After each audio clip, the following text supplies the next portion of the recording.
In 5592, Reb Noson pushed forward with building the clois. Unfortunately, the opponents to Breslov were not quiet during the year, and physical violence erupted in several communities, especially in Tulchin, where Reb Yitzchak lived. See Through Fire and Water, Chapter 33. Reb Noson's daughter, Chana Tzirel, married during this year. See Through Fire and Water, Chapter 33, and Ebed, Chapter 25. A tragedy during the year 5592 was the death of Sarah, Rebbe Nachman's second oldest child, in childbirth. Adil, her elder sister, was already a widow by then. Shortly after the mourning period, a proposed marriage between Adil and her brother-in-law, Sarah's widower, Reb Yitzchak Isaac of Kremenchug, was proposed. It was felt that Adil would be best suited to rear her sister's young orphan children. Idil's children were older. She had two, Reb Avraham Ber, already married, and Rivka Miriam, who was about 13 years old. With God's help, Sunday, the day after Yom Kippur, the name of God, 5592. May God's name guard you, save you, and help you attain all you have asked for, and much more. How very happy I was when I received your letter just now. I was overjoyed to see that, thank God, you are now beginning to see some of God's salvation, and how He hears every prayer at all times.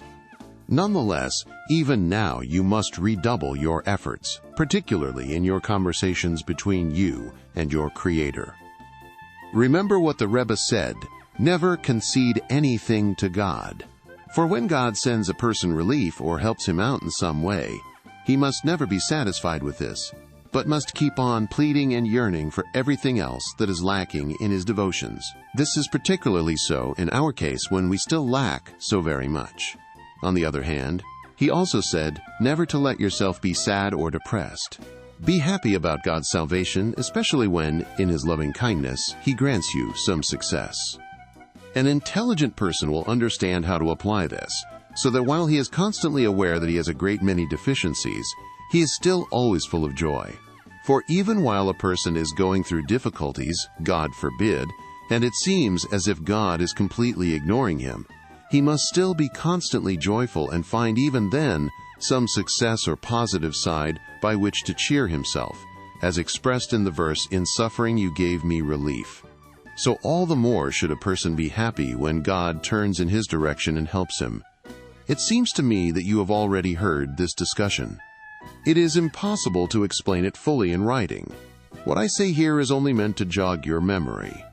Perhaps you will be worthy to hear more on this from me in the future, along with many other holy discussions. They all derive from the Rebbe's awesome words, which are a constantly flowing spring of endlessly flowing fresh water that cleanses all the impurities in the world.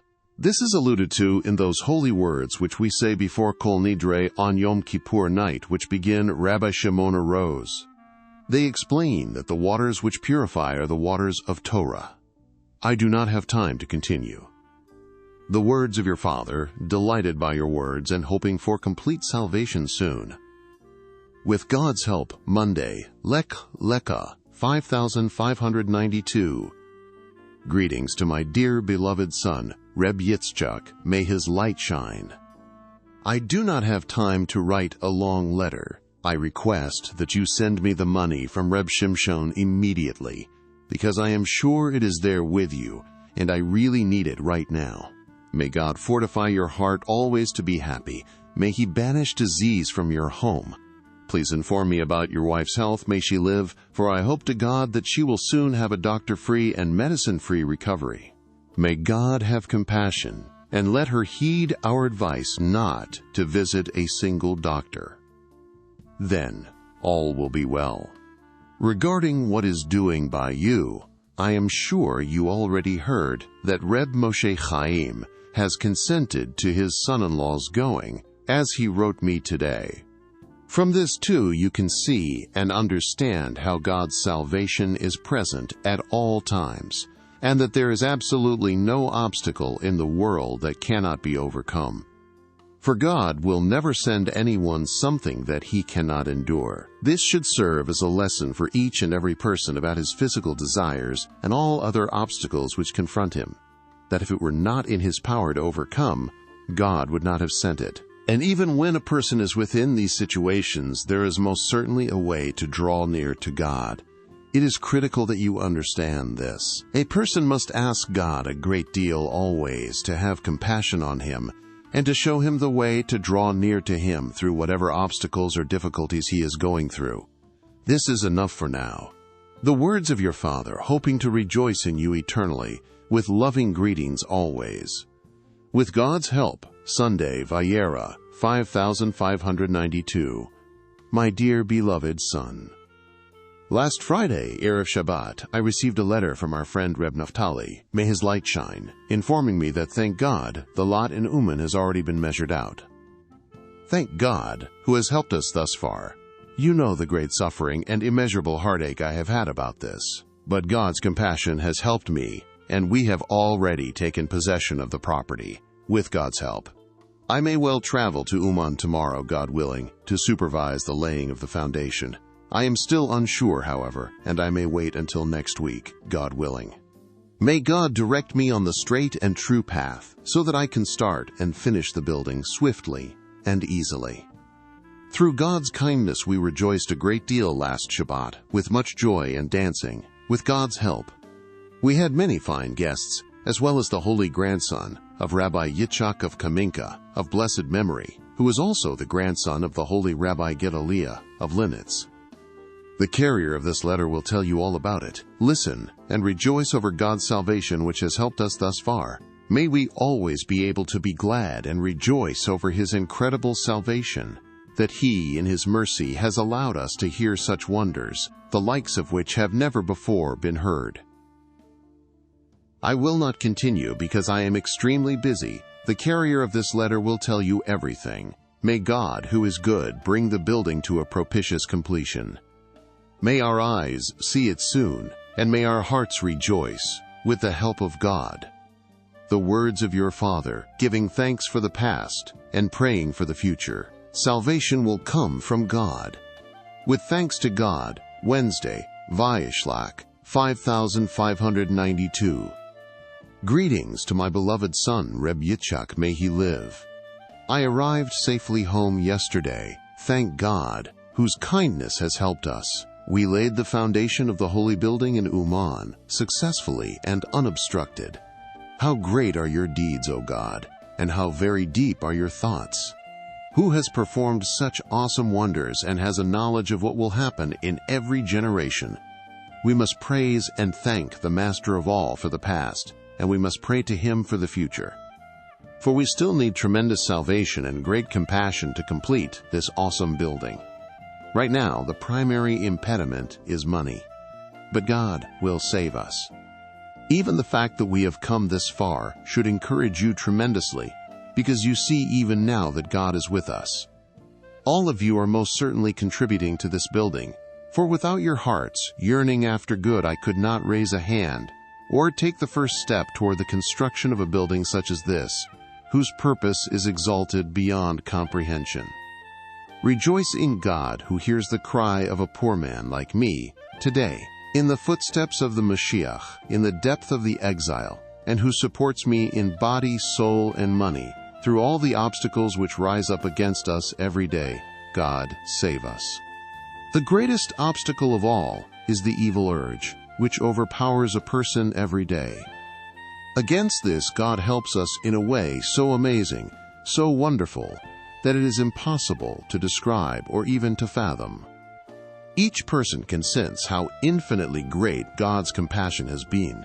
So take heart and be strong. Never become discouraged. Stand fast and see the salvation of God which he will bestow on us every day until we come to fulfill the desire of our awesome Master, Teacher, and Rebbe, that we be as God desires us. It is not our acts or our good deeds that will do it, but the incredible, awesome power of the Rebbe, which is absolutely beyond all comparison. Happy is he who makes him his fortress and draws strength in these times from the point of truth. Greetings to you and to all of our comrades. Don't be afraid or daunted, because God is with us. More are with us than with them. I already heard in Latizin that the fool has returned to his vomit and is spreading more nonsense, only cursing himself. King Solomon has already said, "An undeserved curse does not reach its target." God will change the curse to a blessing, and everything will turn into good. All this is happening in order to build you and to make you stronger. Obstacles only arise to intensify desire. The more exalted the goal, the more obstacles have to be stationed in its path. This is the only way that the desire will grow strong enough to achieve it. I don't want to go on about this. The words of your Father and the one who truly loves you forever. With thanks to God, Thursday, Vayechi, 5592. Greetings to my dear, beloved son, Reb Yitzchak. May his light shine. I received your letter today. Reb Shimshon was at my house yesterday. There was little time to talk with him, however, because just then some of the marriage party came and called us to the wedding. I have not yet had a chance to discuss the dispute with him at all, but most likely he will be back here today. I only heard about the whole thing yesterday evening. There is no need to give you encouragement because, thank God, you already see the truth with your own eyes. The whole thing is really rather amusing and ought to give us a good laugh. The evil one can actually deceive people with such ludicrous foolishness and prevent them from seeing words of truth that are more precious than the finest gold. It is absolutely ridiculous for him to find fault with my neglecting to append the expression. Actually, anyone who knows anything about style or rhetoric knows that it would be inappropriate to insert the word lavdil in that context. It is only a pretext for his attack, a groundless desecration, because he wants to blind his eyes to this incredible revelation that Moses stands between, the like of which has never before been heard. Anyone who wishes to look on the truth will stand in astonishment. His hair should stand on end at this amazing revelation. If we had only come to the world in order to hear this, it would have been reason enough. But how many other lessons have we been privileged to hear? You should rejoice exultantly over this, for we see how the desire to win an argument cannot bear the truth. The one who opposes us, Rev Yaakov's father-in-law, liked the Rebbe's holy books at first. Even though he was not as open to them as he ought to have been, and did not give them the attention they deserve, nonetheless, he certainly did not find them in any way objectionable. Only now that we are doing such a favor to his daughter by helping his son-in-law become truly religious, a favor which will serve him and his descendants forever, only now has he become our enemy and wants to repay good with evil. All his efforts will turn upon him, though. 1,000 like him will perish, and every word of the Rebbe's teaching will endure. I am surprised that his son-in-law, my friend Reb Yaakov, has so little confidence. There is no middle way, and after he has already overcome so many obstacles, was already here twice, and is learning to pray with zeal and concentration and so on, why now is he allowing himself to be intimidated by his father-in-law? He must be bold like a leopard and rouse himself in holy boldness. He must cast his fear aside and go straight to speak with my friend Reb Mordecai. May his light shine. It was he who brought him to the truth, and with God's kindness, he will bring him closer and closer to the actual point of truth, so that he will have eternal good. There is so much I could say about this to encourage and fortify him, but it is not possible in a letter. This will have to suffice. Take heart and be strong. Be undaunted before them. Do not allow your hearts to become weak. God is with you, and he will save you, because the truth endures forever. Take heart and be strong, all you who hope in God. Reb Mordecai's diffidence surprised me too. He must steel himself in holy boldness, and God will save him. Now, my son, I have already told you countless times how important it is to stay joyful. This whole affair should really uplift you tremendously. For you, by God's great and miraculous mercy, have escaped the foolishness and errors which obscure such amazing lights, such incredible revelations and innovations. For God's sake, fortify yourself in all the ways we have discussed, especially with jokes and silliness. Rejoicing in God is your fortress. Our enemies will see and be ashamed, with God's help. I am not saying that Reb Yaakov should treat his father-in-law contemptuously, but he should just have some holy boldness and not be scared of him. With a little common sense, he should have no trouble knowing how to act. He must not heed any of his objections in the slightest, but at the same time he should be sure not to affront him. He is, after all, living in his father-in-law's house. Beyond this, you should be able to determine for yourself how to conduct yourself in the right way, and you should pray to God to be able to do so. For this is by no means an insignificant matter. Your very life depends on it. Because those who oppose us are trying to prevent you from truly being alive, and they want people to follow, God forbid, the way they think is right. But this way leads to death. You see for yourself that they want to block people from true good, for they are trying to keep them from Torah, prayer, and religious devotion. Every one of us knows for himself how much Torah and prayer the Rebbe has given us through his teachings and spiritual guidance. When someone abandons the Rebbe, it is as if he abandons life. But the evil one wants more than this. When a person parts from the Rebbe's holy practices, the evil one tries to uproot him completely, God forbid. We can see for ourselves the tremendous difference between those of us who have held their ground and those who have drifted away. Many of them will acknowledge the loss themselves, but once it is lost, it can never be regained. A wrong that can never be righted. A lack never to be completed. As our sages said, this verse refers to a person whose companions took part in holy activities, and he was not counted among them. Take time to talk with those who have recently joined us, and tell them to take these words to heart. They have already begun, and have undoubtedly suffered significant opposition, and overcome numerous barriers. We should therefore have pity on them, and give them some encouragement, so that they do not lose real eternal life, God forbid, over something as foolish as this. Writing words of encouragement for their eternal good, their real true friend who loves them with a love that is totally unconditional, in order to benefit them in this world and the next, for the sake of God alone. Greetings to my beloved friends, new and old, each one according to his own high level. Remain strong and hope in God, for he will save you. With thanks to God, Wednesday, Shmot, 5592. My dear, beloved son, I received your letter, but I have been extremely busy and simply could not answer it right away. In the course of a conversation with Reb Ephraim, though, I recalled your letter, and particularly the situation of the young man Reb Yaakov, and I was aroused to write this letter. I do not need to tell you that I am absolutely opposed to him divorcing his first wife. The altar weeps over this. Who knows how long he will have to wait until he gets married again? Even then, who can say how this wife will be, and if she will be more to his liking? This is not to mention her father, her mother, the town, and so on.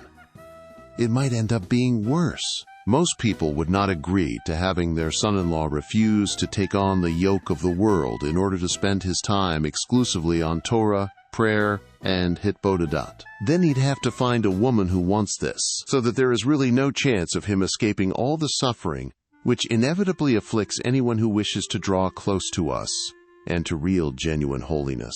Anyone who has a little sense in his head, and even the most basic understanding of the world we are presently living in, will readily see this. I therefore urge you in the strongest terms to speak with my cousin Reb Isaac, may his light shine, and ask him for my sake to perform this great mitzvah, and to make peace between them. Even if his father-in-law does not alter his stance significantly, I know that Reb Yaakov is more at liberty to do as he wishes in his father-in-law's house than he is in his father's. I realized even before that if he were to go to his father's house, he would find him furious at him. For even if his father does not really oppose us at all, with so much hostile talk directed against us, he would, as it were, have no choice but to oppose his son vehemently. I just learned today that his father has already come and is harassing him and opposing him vigorously, so that what I supposed has turned out to be true. If Reb Yaakov wants to become a truly religious and righteous man, and if he is really concerned about his eternal purpose, he can do no better than to reconcile himself with them and not abandon the wife of his youth, God forbid. May God always guide him and all of us on the path of truth, and may we never stray from it in the least.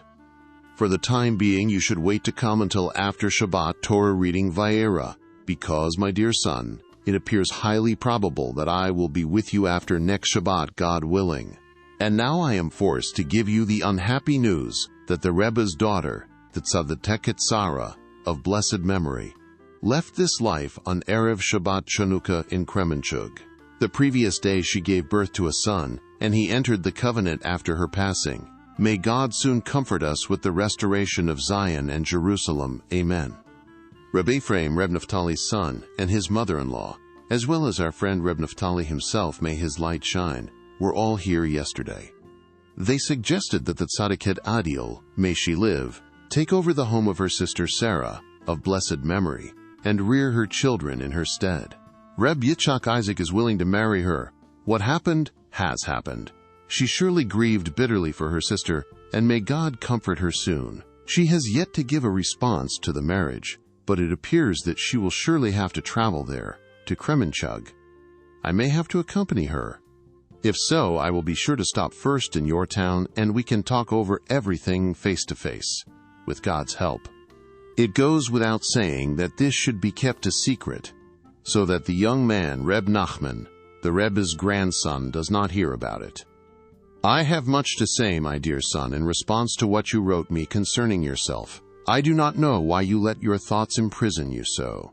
I have already told you that it is always in your power to control your thoughts, and you have, as you know, already had considerable success in this area. But you are still allowing your mind to think foolish thoughts like these, in particular your thoughts of money lust. We have already discussed this. Money helps no one. Even the things which are presently hampering you would not be affected in the least by your having more money. And even if money were to remove one of the problems which so distract you, 1,000 new ones would rise up in its place as a result of your having money. But this would only be if you could actually get money through these ruminations of yours. But you know that you do not accomplish anything with these thoughts anyway, and they are so destructive. Why won't you take pity on yourself and cast such thoughts aside? Direct your mind toward the longing for Torah, prayer, and devotion. Cast your burden on God and He will sustain you. I have already written you how a person must throw his burden, his cares, all that weighs on his heart and mind, he must cast it all onto God. You wrote me this yourself when I was in Odessa, that these words had truly entered your heart. As for your pain at her, Reb Yitzchak's wife, preventing you from coming here, what can you do? For the time being, you can still be happy that at least you can be with us 3 times a year. You are already with us through God's kindness on Rosh Hashanah and Shabbat Chanukah, and with God's help you will also be here on Shavuot, and probably another few times before that. If you want to be a truly religious and righteous man, even exceptionally righteous and holy, this is certainly enough. Desire and sincere yearning will allow you to be here another few times, and in Oman a few times as well. A person can accomplish anything through desire and yearning. He should accustom himself to speak the words of his desires. Wake up, rise, and stir the good in your heart to articulate your yearnings and desires in prayer.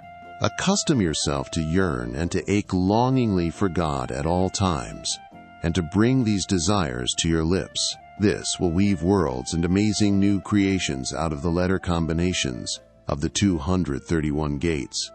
Because these verbalized yearnings for God, His Torah, and ways of holiness are rearranged and coupled in incredible, totally new letter combinations. As explained in the lesson, we have a well in a field. Study it well. This is no minor point. Your very life depends on it. I was just studying today in some books of Kabbalah about the formation and interweaving of all the worlds through the joining of the letters of the 231 gates in different combinations. In the course of a conversation with one of our young men, I had a tremendous stirring of enthusiasm as we discussed what a person can reach by following the instructions of the Rebbe, in particular through desiring and longing for God and His Torah, and by articulating this desire both in a general way and for specific needs that he has. This means that you must express your longing to truly become a Jew, as well as your desire for each particular that you are lacking at that time. Happy is he who applies this advice. It is beyond all comprehension what doing this creates and weaves in the supernal worlds. What incredible delights rise up before God. Rouse yourself mightily to do this every day. It will serve you well forever. It is time for the afternoon prayers. I can't delay any longer. May God answer us on the day that we call Him, and may He fulfill our requests with kindness. With thanks to God, Sunday, Beshalach 5592. Greetings to my learned son, Reb Yitzchak. May he live. I received your letter here, and I was very pleased. But as I did not know when the carrier of this letter would return home, since he is taking a circuitous route, I did not send my response with him. Maybe I will write you from Turin, but it is really not necessary, since I will soon be at home anyway, God willing. The words of your Father who waits and looks forward to rejoicing over you when you are mindful of your ultimate purpose and wait vigilantly every day at the doors of Torah and prayer. Everything else is meaningless. While you already know this, it must be constantly recalled, because time keeps passing. Everywhere you travel, you hear the bitter cries and moans from the blows of this world which afflict every single person, especially the cry over lack of money. We see for ourselves the truth of what the Rebbe said. If it were not for the salt, i.e. the tzaddik, the bitterness of the world would be unbearable. Happy is he who prays every day to escape the bitterness of this world, about which it is said, "Bitterer than death do I find her." This refers to the bitterness of monetary concerns and the love of money and wealth. Happy is he who merits true wealth, being satisfied with whatever he has. About that person the verse continues, "He who is good before God will escape her, and the sinner will be caught." This brief remark will do. The words of your Father, looking forward to seeing you joyful. Greetings to all our comrades with great love. These words were said to them all. With thanks to God, Monday, Yitro, 5592, Kremenchug. My dear son, may he live. Greetings to you and your wife and children. May God watch over you, and may He give you long lives full of true and enduring good. Amen. May it be His will. I have received 2 letters from you, and they pleased me very much. But I have absolutely no time to answer them right now, because I need to travel to Turin today, with God's help. I was all ready, as I wrote you, to leave here on Wednesday of Beshalach, but it was the will of heaven that I remain here until now. I do not know what to write you, but your great love and intense longing to hear words of truth through my letters compel me to set down what God sends to my pen. I already wrote you in the aforementioned letter that the world is full of cries and groans without number, and they are all crying money. Everyone has his own special cry, as if his needs are greater than everybody else's. The bitterness is so harsh that their souls nearly leave them. Even the fact they are alive is a miracle, but vitality is supplied to them wondrously from the covenant of salt, i.e. the tzaddik, without which the bitterness of the world would be unbearable. Remember this well, because the more a person is aware that the essence of his vital sustenance is from the tzaddik, who is the foundation of the world and who is constantly sweetening the world's bitterness, the more he draws holy vitality over himself and sweetens the bitterness of his life. Certainly, the closer a person is to the tzaddik, and the fuller his belief in him, the more his bitterness is sweetened. We must rejoice over this all the time, and we must cast our burdens upon God and rely on Him. All He does is for the best. Strive constantly with Torah and prayer, and stay joyful with all the practices and suggestions that you have heard. Study them over and over. I am so preoccupied with all I have to do that my mind is not clear enough to go on. May God have mercy on you, and may He sweeten and annul for you and your family all the harsh judgments. May He open the way for you at all times, to serve Him eagerly, cheerfully, and in gratitude for everything good that you have. The words of your Father who desires and longs for your eternal success. Warm and loving greetings to all our companions. With God's help, Thursday Tetzaveh 5592. My dear son, may he live. Take the letter that you find enclosed here and send it on, properly sealed, with the post right away. I did not seal it myself because I wanted you to be able to read the letter I wrote to Reb Ephraim. Everyone very much needs to hear every word on these matters that God sends to my pen.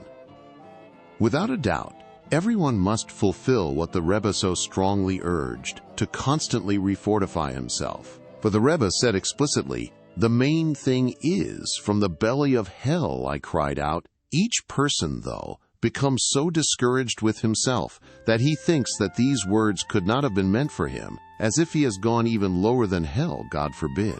As if he hasn't the strength to cry out anymore. As if he has already cried out so much to no avail. And there are countless other ways that a person rejects himself. But it is really not so, for I know the truth. The Rebbe meant what he said for you and for everyone else. Not only can a person persevere in his screaming to God no matter what confronts him, but through the Rebbe's holy and lovely, precious, incredible words, which are the epitome and essence of pure, clear truth, he can also be full of happiness at all times. One can take the sighs and sadness and turn them into joy. May God fortify your heart at all times to practice the holy ways that the Rebbe taught. May the words of his teachings never depart from our lips, nor the lips of our progeny forever. The words of your father. With thanks to God, Friday, Erev Shabbat, Torah reading Vayachel, 5592. My dear beloved son, I have received 3 letters from you now, and have found no one with whom to deliver a response. Now I really have no time to write, because it is Erev Shabbat and I have guests, thank God. But you called and cried out so loudly in your letters that I am compelled to make time right now. The truth is that I do not know what to tell you. I have already written you so much, and you have already heard so much from me in person. What else can I say? We have discussed this already so many times. It is impossible to get through this world without tremendous suffering and worry, travails and great bitterness. This is all in addition to the incitements of the evil one. God, save us. Man was born to suffer, and the only way we can draw any life is by means of the Holy Torah. The only good in the world is Torah, as King David wrote. If your Torah had not been my delight, I would have perished in my affliction. Thank God that your lot is with those who sit in the house of study, with God's help. If your Torah study is not exactly the way it should be, the way you long so much for it to be, then, as we have already spoken about so much, for the time being you must encourage yourself with each and every word of the Holy Torah that you study, and with every single point of good that you manage to snatch every day. Give thanks for the past with eagerness and joy every day. Cry out mightily to God about the future, until God looks down from the heavens and sees you. Your longings themselves are also excellent and highly precious. You talked about your mind running off into bad thoughts and ideas. You know already that even you, who have habitually allowed such thoughts to take hold, really can control your thoughts any time. And every time you switch your thoughts from bad to good, it is highly precious to God. You have seen for yourself how many times you have applied the Rebbe's holy strategies and have successfully overcome your thoughts. So begin afresh every day and take your thoughts in hand. Even if they do wander off, God forbid, grab them by the reins and the halter and bring them back to the straight path. It is always in your power. The key is to get into the habit of boldly forcing yourself to be happy in all the various ways you have learned, especially with silliness and jokes. Trust God and the Rebbe's great and exalted power that, whatever happens, there is not the slightest shadow of doubt that your end will be a good one. For the Rebbe has finished, and he undoubtedly will finish. We have already merited a great deal in that we were worthy to know about the revelation of his lessons and stories, the likes of which have never been heard. This will remain with us forever through God's loving kindness, and in the world to come you will know the incredible delight of the beauty of these lessons. Then we will realize what a tremendous kindness we received by being able to know about them in this world. It is impossible for me to elaborate now. Be strong and determined, and be full of joy. Everything will turn into good, with God's help. For the honor of the Holy Shabbat, I cannot continue. The words of your father. Warm, loving greetings to all our companions, in particular to my young friend, Reb Yaakov. May his light shine. I could not restrain myself from writing you, so great is my love for you and my desire to see your eternal success. During the time you were here, I heard things that led me to believe that you had relaxed the intensity of your Torah study. Now as well, I hear such reports. Please, my son, have compassion on yourself. If not now, when? Look at how much suffering you endured and how many barriers you overcame in order to come close to the truth. Now, after all the words of truth you heard from me and from the Rebbe's holy books, it becomes neither you nor us if you slacken in your studies, God forbid. They are your life and the length of your days eternally. Have pity on yourself, strengthen yourself like a lion, and begin once again to devote yourself diligently to your studies every day. Do not subject yourself so soon to those bitter worries about money. Trust God, especially now when you are not yet under pressure to provide a livelihood. Remember, youth is like a wreath of roses if you spend it in Torah, prayer, and good deeds. Time races by, never stopping for an instant. There is really no such thing as time. The days of one's youth are vanity, vanity of vanities, vanity of vanities. Remember your Creator while you are young and renew your youth like an eagle. Follow the path of truth you have heard from us and spend long hours each day in Torah study. Still, do not stop saying many prayers, supplications, and psalms, and be sure to converse daily with God as a son speaks with his father. Keep as low a profile as you can, but if nonetheless our opponents discover you, be unabashed before the scoffers. Do not be daunted by their evil impudence. Fulfill. Be bold like a leopard. You need much holy boldness to stand up to them and to all the barriers which face you from within yourself and from others. Happy are you if you listen to my words. Then you will succeed eternally and grow wise. The words of your true and eternal friend. With thanks to God, Monday, Tu B'Av 5592. My dear son, may he live. I received your letter just now, as I am all ready to put on talit and tefillin and pray, but I just found a traveler who can take you a letter. May God send your daughter and son complete recovery. For God's sake, beware of physical medications. Rely only on God. The doctors are charlatans, all of them. May the doctor who takes no fee soon cure you with all the other sick of Israel. Amen. May it be His will. It is time to pray, so it is impossible for me to write much. May God allow you and all our companions to have truly heard and understood well all that I said last Shabbat, and to apply it in practice. Know and believe at all times that God always hears your prayer, and that not a single word is ever lost. Every single word makes a deep impression, and it is in this way that His mercy is aroused. Then He will turn His face toward us, have mercy on us, and save us in whatever we need His help. The words of your father, who is hoping to hear all good from you and your offspring, may they live, and your whole household. May God bless you with peace. Extend loving greetings to my distinguished friend, Reb Nachman, grandson of our master teacher and Rebbe. May God let peace dwell in his house. Greetings to all of our comrades with a warm and mighty love. May God give you strength for Torah, prayer, and good deeds. Amen. With thanks to God, Wednesday, Shemini, 5592. Greetings to my dear beloved son Reb Yitzchak, may his light shine. I received your letter. The carrier of this letter has come a long way and is bringing a letter with news from Reb Mordecai's brother. Witness the wonders of God.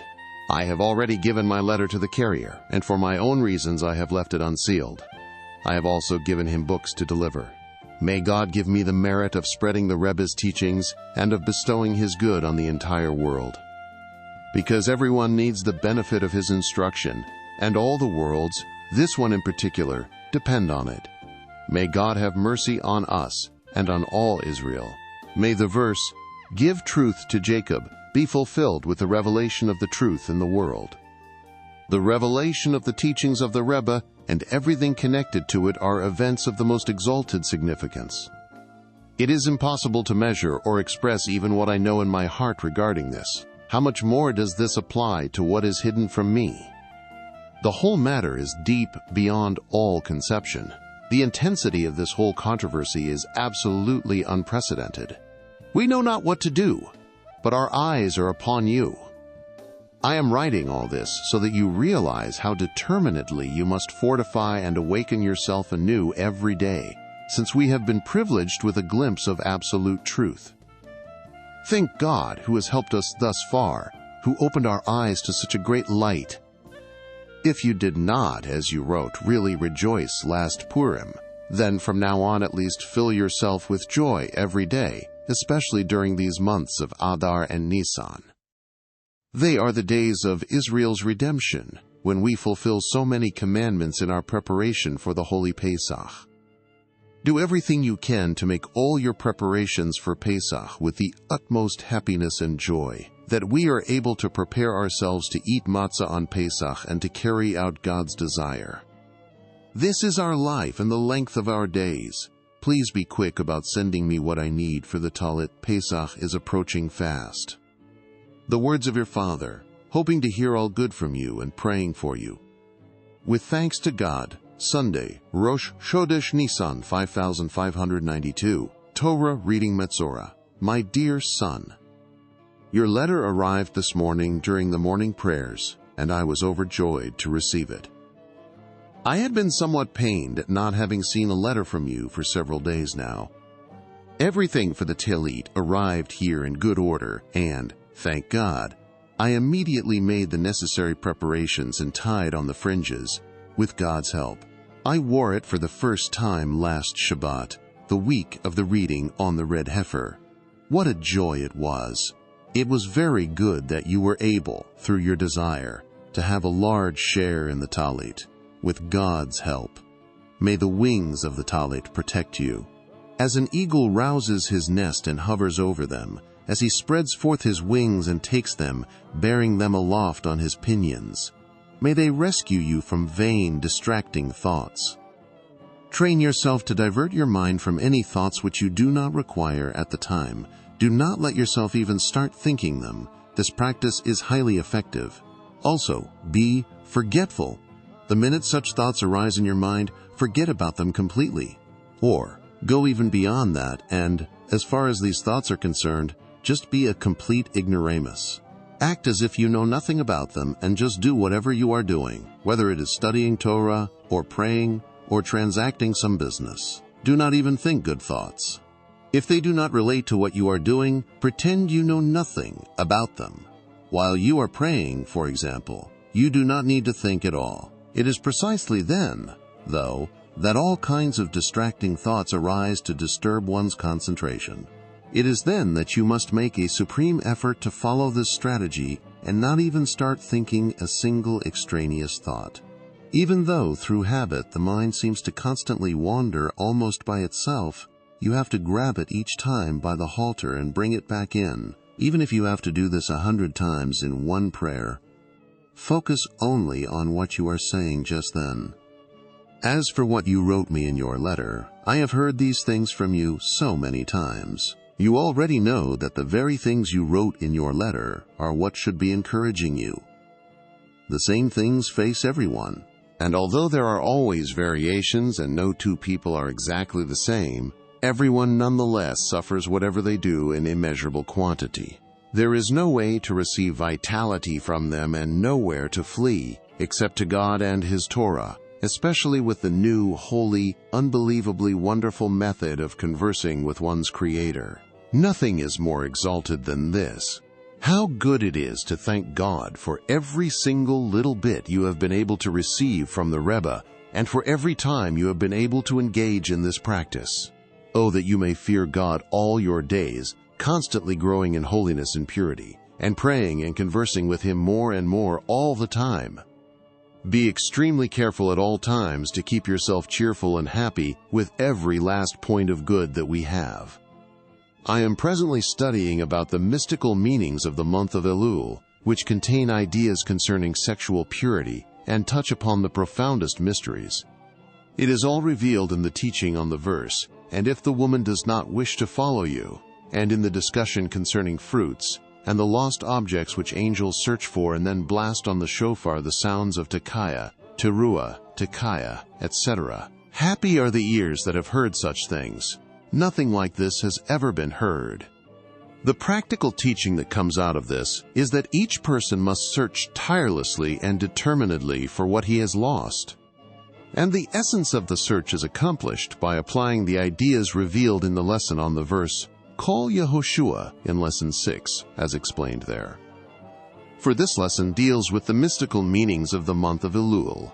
The essence of these meanings is expressed in the verse, If I ascend to the heavens, you are there. If I descend to hell, here you are. This is the knowledge to run and return, and rise and fall. Anyone who really knows how to do this draws over himself the mystical meanings of Elul, and can then really seek and search for what he has lost. Because a person needs to search extremely hard. In the course of his search, he will inevitably encounter all kinds of hardships, particularly since, in most cases, he lost what he did in a desolate wasteland of emptiness and chaos. As a result, a person wanders around like a lost sheep. An idea like this is expressed in the verse, And they wandered about in the wilderness and found no inhabited city, and in that entire psalm. After you know all this, I do not need to tell you how determined a person must be, since he has to go through places like this in the course of his search for what he lost many years before. We also must look for and find what we lost in our soul's previous incarnations. What's more, it is extremely hard to avoid even further losses in the course of the search itself. There is a hint in this lesson that even the tzaddikim who search for lost articles sometimes lose what they have. So how much more does this danger exist for your average person? This is the reason the exile has lasted so long, both the collective exile of the whole Jewish people and the private exile of each and every individual soul as well. It is all a result of this cycle of losing and searching and losing. God have mercy. So anyone who wishes to show mercy to his soul must have tremendous determination and must never despair of looking and seeking, no matter what happens.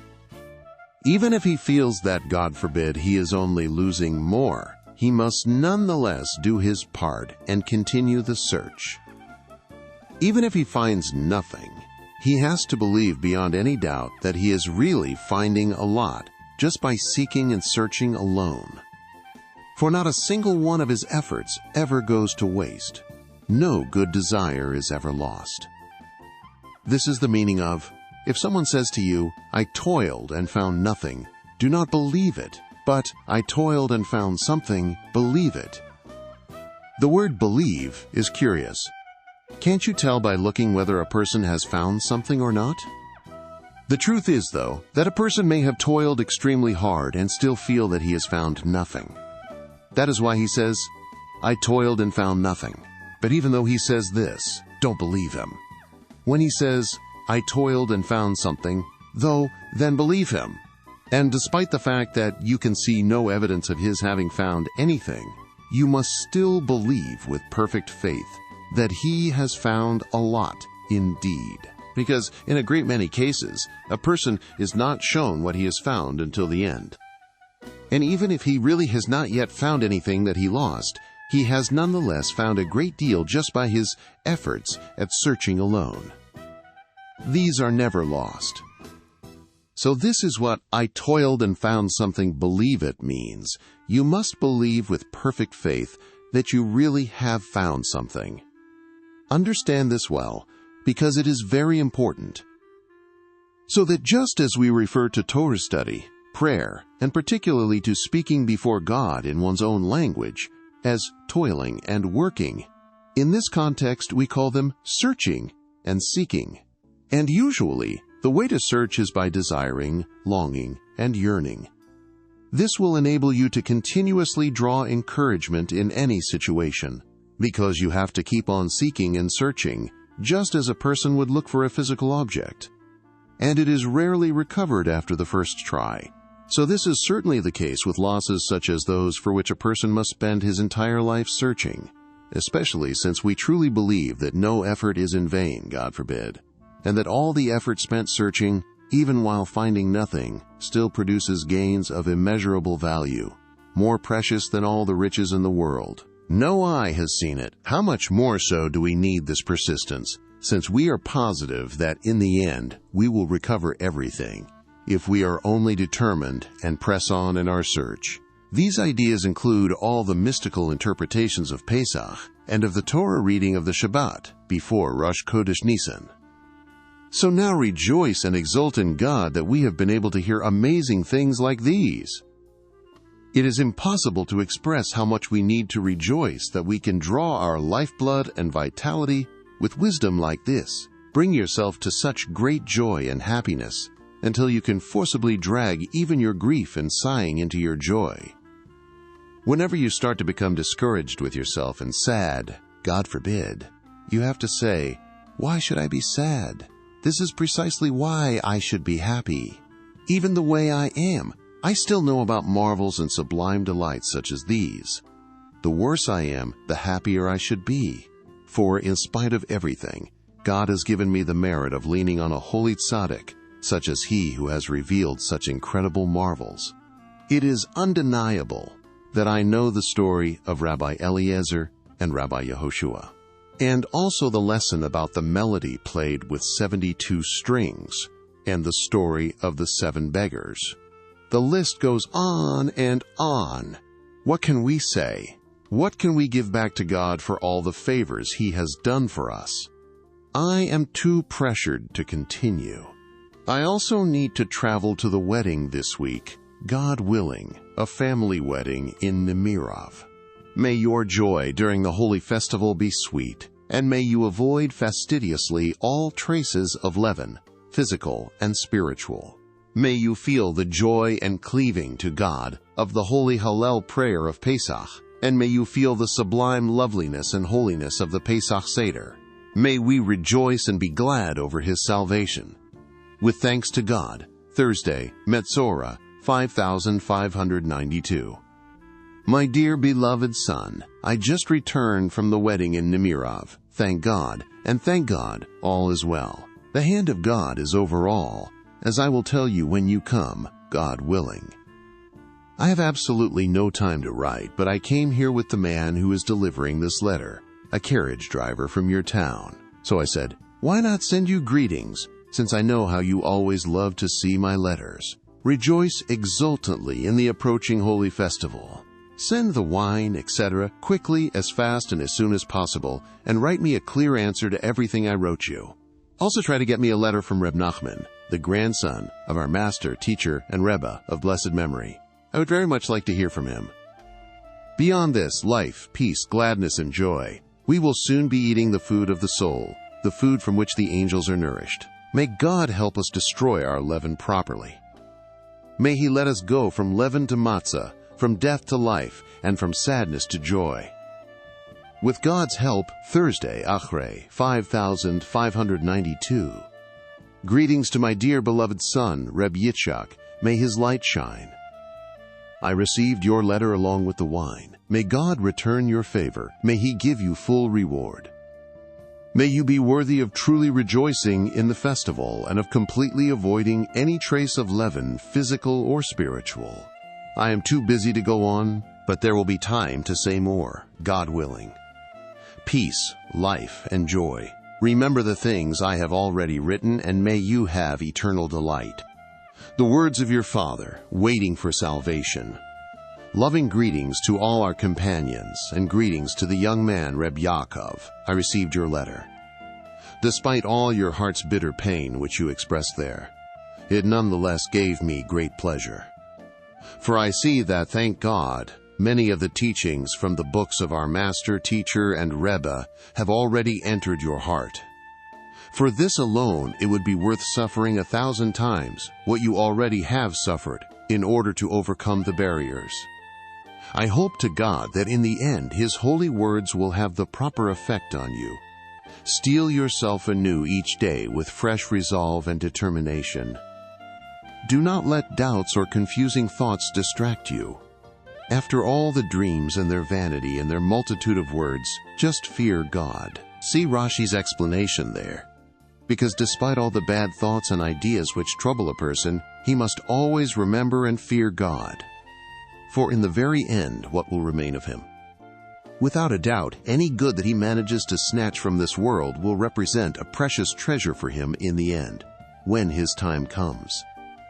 This is especially true for us who have a broad set of shoulders to lean on, with plenty of space to spare, with God's help. So just hold on to the point of truth with both hands, as tight as you can. This is enough for now.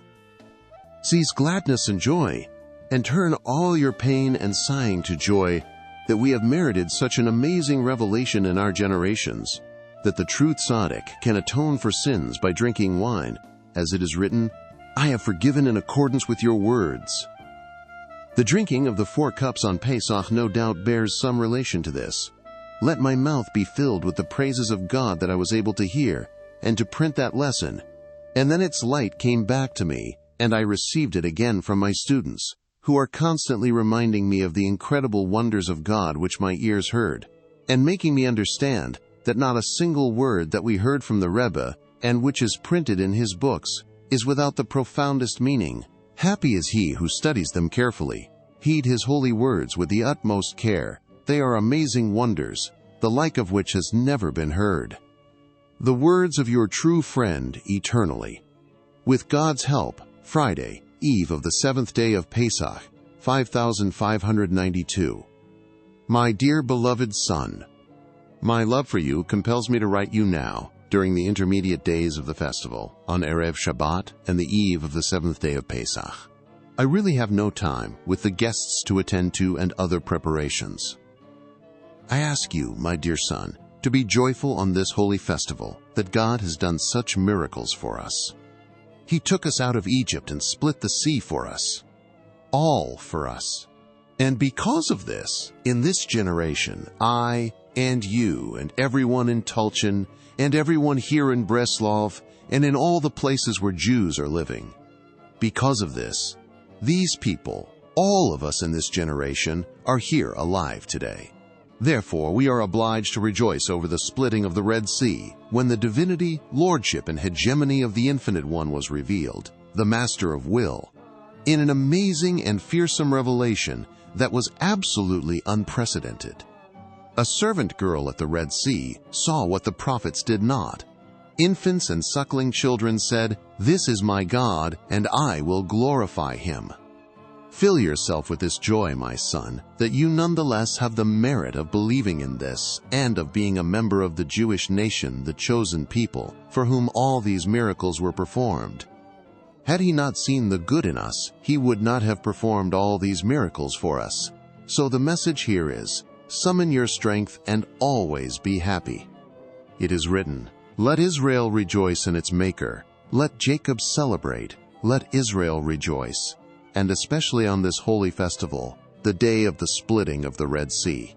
For we can, thank God, take joy in even the most basic of facts, that God selected us out of all the peoples, and elevated ours above all other languages.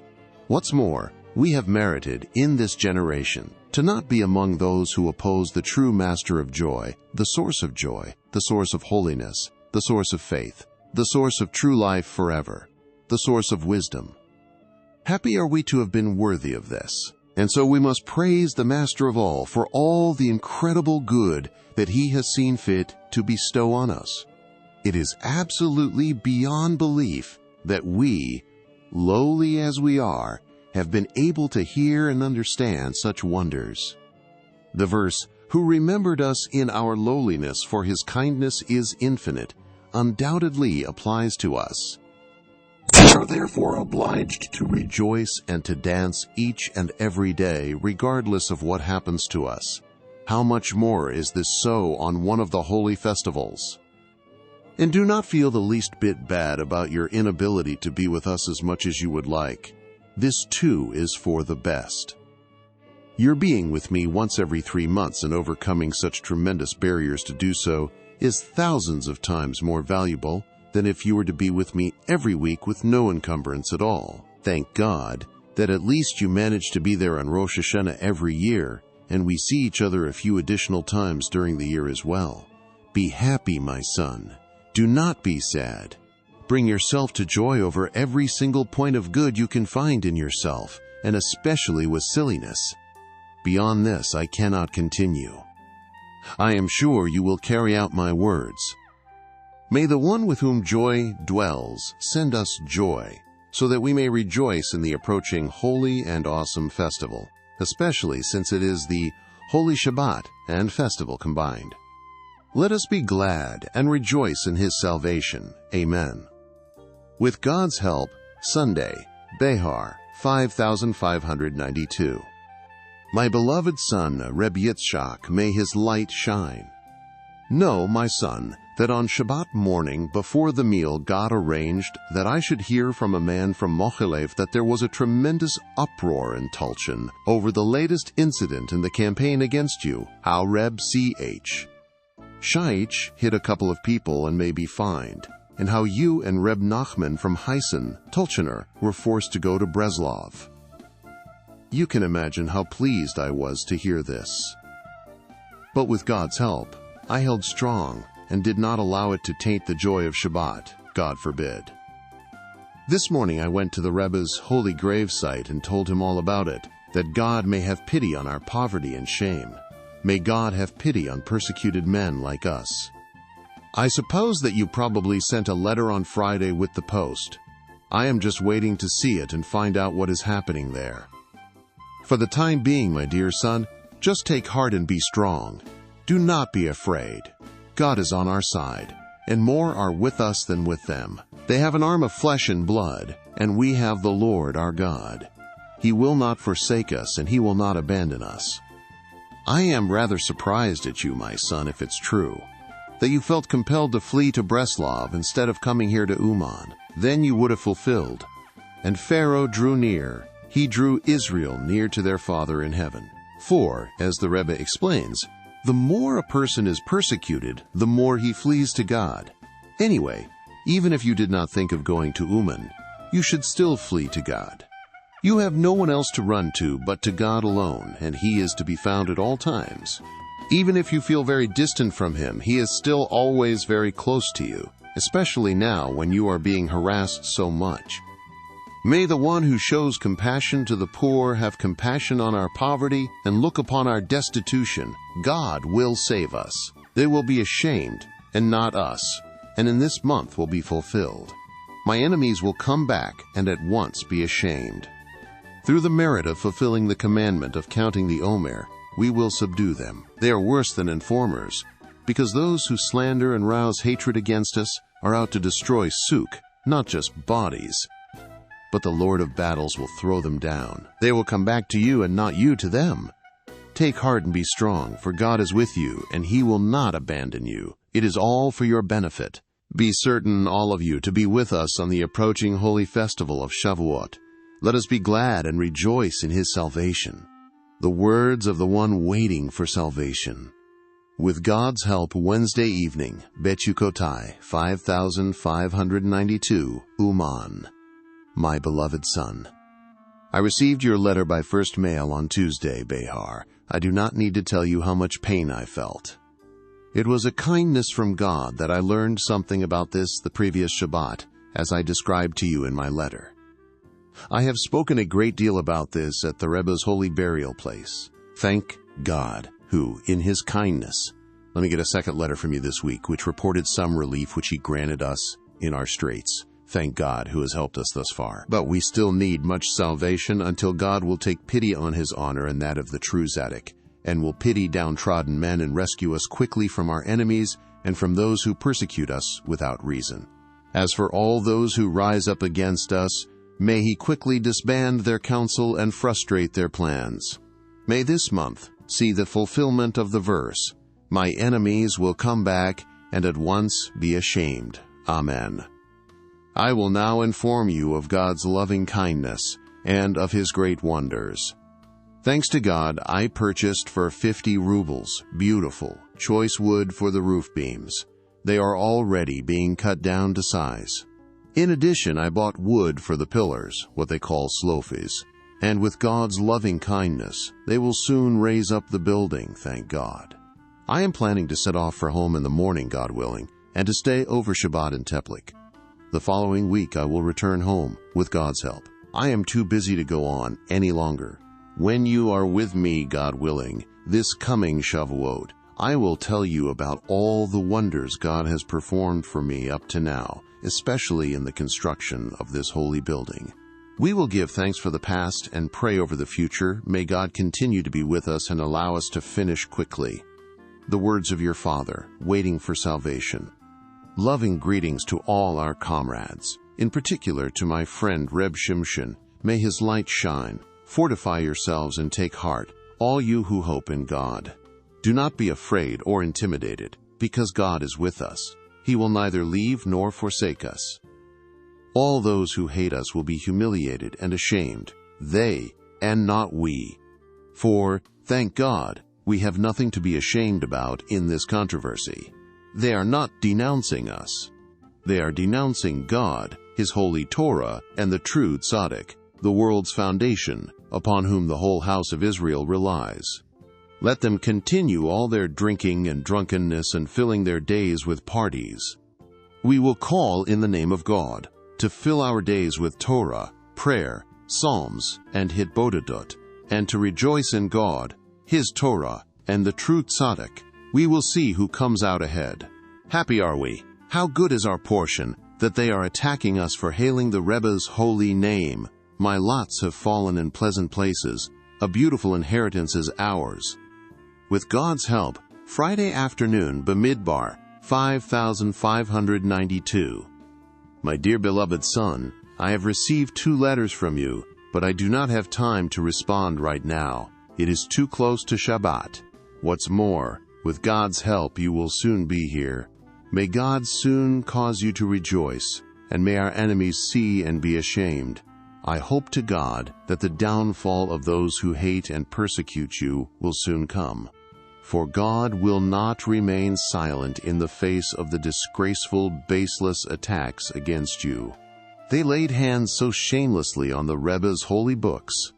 And while the goodness and forbearance of our exalted, awesome master, teacher, and Rebbe are absolutely without limit, yet when there is such an utterly disgraceful profanation of God's name, which borders on physical danger, He is not likely to be silent. I trust in God's kindness that the verse will soon be fulfilled. At the robbing of the poor and the sighing of the needy, now I will arise, says God, I will grant him deliverance. All those who hate us will be disgraced and ashamed. They will fall and will not rise again. May the merit of their ancestors come to their aid, and let their downfall be immediate and absolute. Otherwise, God forbid, they will end up being uprooted completely and perish from both worlds. For they are not committing some petty act, but they have set their mouths against heaven. Saful Chi, God will join the Rebbe's struggle. He will fight for you, and you shall be silent. God willing, on the approaching holy festival of Shavuot, God will bestow good counsel upon us, so that we may know how to conduct ourselves. Rejoice in God, who has helped us to be in the Rebbe's holy portion. Happy are we. How good is our lot. The words of your Father, waiting for salvation in all respects and in all things, physical and spiritual, warm, loving greetings to all our comrades. With thanks to God, Sunday, Naso 5592. My beloved son, may he live. I sent my letter to you today with a man from Tulchin. Please let me know if you received it. May God assist me and all of us, so that getting money to live on does not take us away, God forbid, from serving God. Be strong, my dear son, and trust in God that everything will turn around to be for the best, with God's help. The words of your Father, with loving greetings always. Please try to answer me immediately. If you possibly can, try to send me some money from your own pocket as well. Reb Shimshon will reimburse you, God willing. As you can imagine, I need to get ready for Shavuot, and I need to think about Holy Shavuot and prepare for the holy gathering coming to hear the Word of God. Certainly it would be right for me to be freed from concerns over its physical preparations. Salvation is God's, that all will be in order by then. With thanks to God, Friday, Erev Shabbat, Behaloteka, 5592. My dear beloved son, Your letter was delivered by the carrier of this letter and by Reb Eliyahu. I received the half ruble for the redemption as well. I sincerely feel for you in your pain, but you just bemoan it too much. I have already forewarned you that every person simply must go through a lot of suffering. It is certainly good that you asked me to pray and to perform the redemption, for there is no escape but through prayer, charity, and the like. It is just that you lament your pain all too much. I really do know the pain you are feeling, but you just have to keep on raising your spirits. Divert your mind from the pain, and do not let it oppress you so much, God forbid. The key is not to think or worry about any day but the present one. Only allow yourself to feel today's pain alone. You can easily endure this. You can also distract yourself from today's pain, and then, the next day, do the same thing. Just think about that day alone. Meanwhile, God will have mercy and will quickly save you, for He will not be in anger forever. I cannot really think clearly. I have so many things on my mind, especially the holy building in Uman. It really weighs on my mind, and it is extremely difficult to stop thinking about. I simply cannot write anymore. For God's sake, be sure to send me the money you promised for the building next week. Steel and strengthen yourself, my dear son. Set time to express yourself before God every day. Don't think it all from one day to the next, and inspire yourself with all the talks and conversations you heard from me on this past holy festival, and all that you heard before that. There is enough there to inspire yourself anytime, with God's help. May God speedily send a complete recovery for your wife from heaven. May He grant you success in your livelihood. May peace and tranquility dwell in your home. May you become a truly righteous and religious man, as God in His good wishes you to be. Amen. The words of your Father, waiting for your salvation. With God's help, Thursday, Shalach Lecha, 5592. My dear beloved son, Reb Yitzchak, may his light shine. I received your letter on Sunday, and I was delighted to hear that, thank God, He has started to show His kindness. May He continue to help you, and may He speedily send her, Reb Yitzchak's wife, full recovery. Amen. I intend, my son, to go to Uman on Monday to take care of matters concerning the building. So that, if it is not too difficult, it would be very good for you to come after Shabbat. If you can't, then for God's sake be sure to send me the money you promised without excuse or delay. You can't imagine how crucial that money is right now. The entire project practically depends on it. Everything is ready. The building just has to be raised. We must act quickly for several reasons, and due to certain fears and concerns that we have. You know what I am talking about. May God protect us, and may He help us erect the building and finish it quickly. You understand how quickly I must act right now. May God help me, because the weight of this project on me now is almost unbearable. But God does help me, and will continue to help me. This alone gives me the strength to push on with it until God in His mercy finishes it, and to bring this edifice from possibility to reality with God's help. And thank God He has helped me develop some original new ideas on this concept of bringing from potential to reality that have many important practical applications. The key is desire. As explained at length in the lesson, let a double portion of your spirit rest on me. I just spoke about this last Shabbat, and through God's kindness and miraculous salvation, I have already set it down in writing. I already told you how every time I say or write some new idea, I long so much for you to see it. But what can we do? There are a great many barriers. As I have already told you, my dear son, everything is actually good.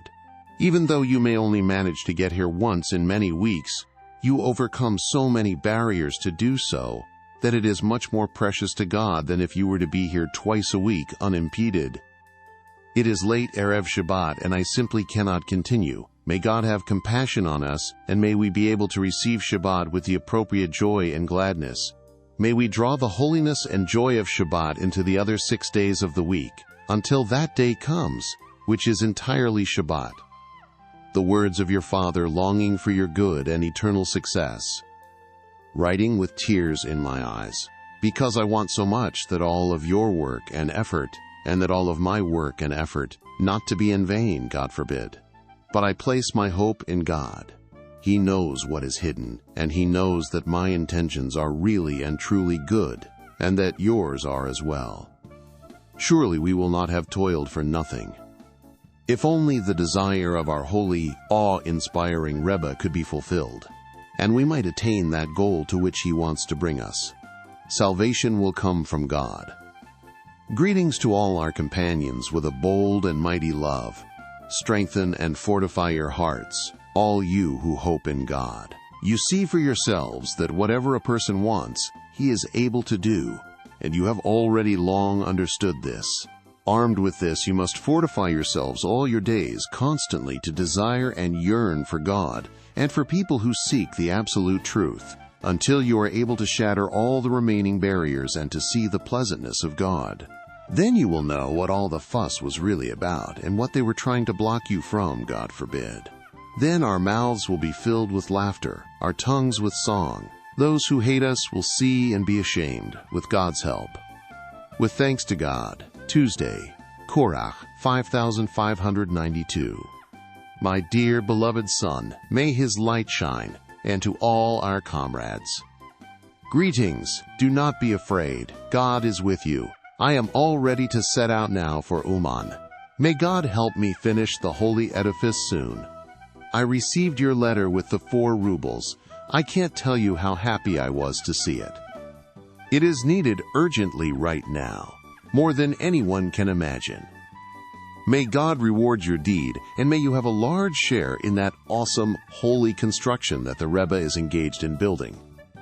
Every new inhabitant multiplies the number of houses to a mind-staggering degree, and delights will rise up before God, unlike anything since the beginning of time. As you probably realize, I am extremely busy right now. Out of my love for you, though, I pressed Reb Nachman until he agreed to give me a copy of the entire lesson that I gave on the past Holy Festival and on the Shabbat proceeding. May your eyes see and your heart rejoice. There are 3.5 folio pages written on both sides. If you want to, you can copy it right away and then return it to me, God willing, when I get home. I am just too pressed to continue. The words of your Father, wishing for your good and your eternal success. With thanks to God, Saturday night, Torah reading Chukat, 5592, Uman. Warm greetings to my beloved son Reb Yitzchak, may his light shine. I arrived here last Thursday night, Torah reading Korach, and the next day, close to the beginning of Shabbat, God helped me with His incredible miracles and power of salvation. His Lordship, the governor of the city, came out to our holy building and happily agreed to grant us permission to build. He also gave us his blessing, saying that we should finish the project soon. Look how far God's compassion has helped us. I am sure you realize the significance of this act of salvation. You know that I have been waiting for it for a long time. Now it is good to thank God for the past and to petition Him over the future. May God continue to be with us, so that we can raise the building up this week and finish it quickly, because all help comes from God. I cannot write much more because my quill is wearing out. But this bit of salvation should give you a lot of encouragement and confidence to always rely on God, that He also will undoubtedly finish the wonderful good. He has begun with every one of you individually. Be sure to pass on this news to Breslov. The humble will hear and rejoice. May God allow us to always hear good news. The words of your Father, waiting for salvation. With God's help, Wednesday, Balak, 5592.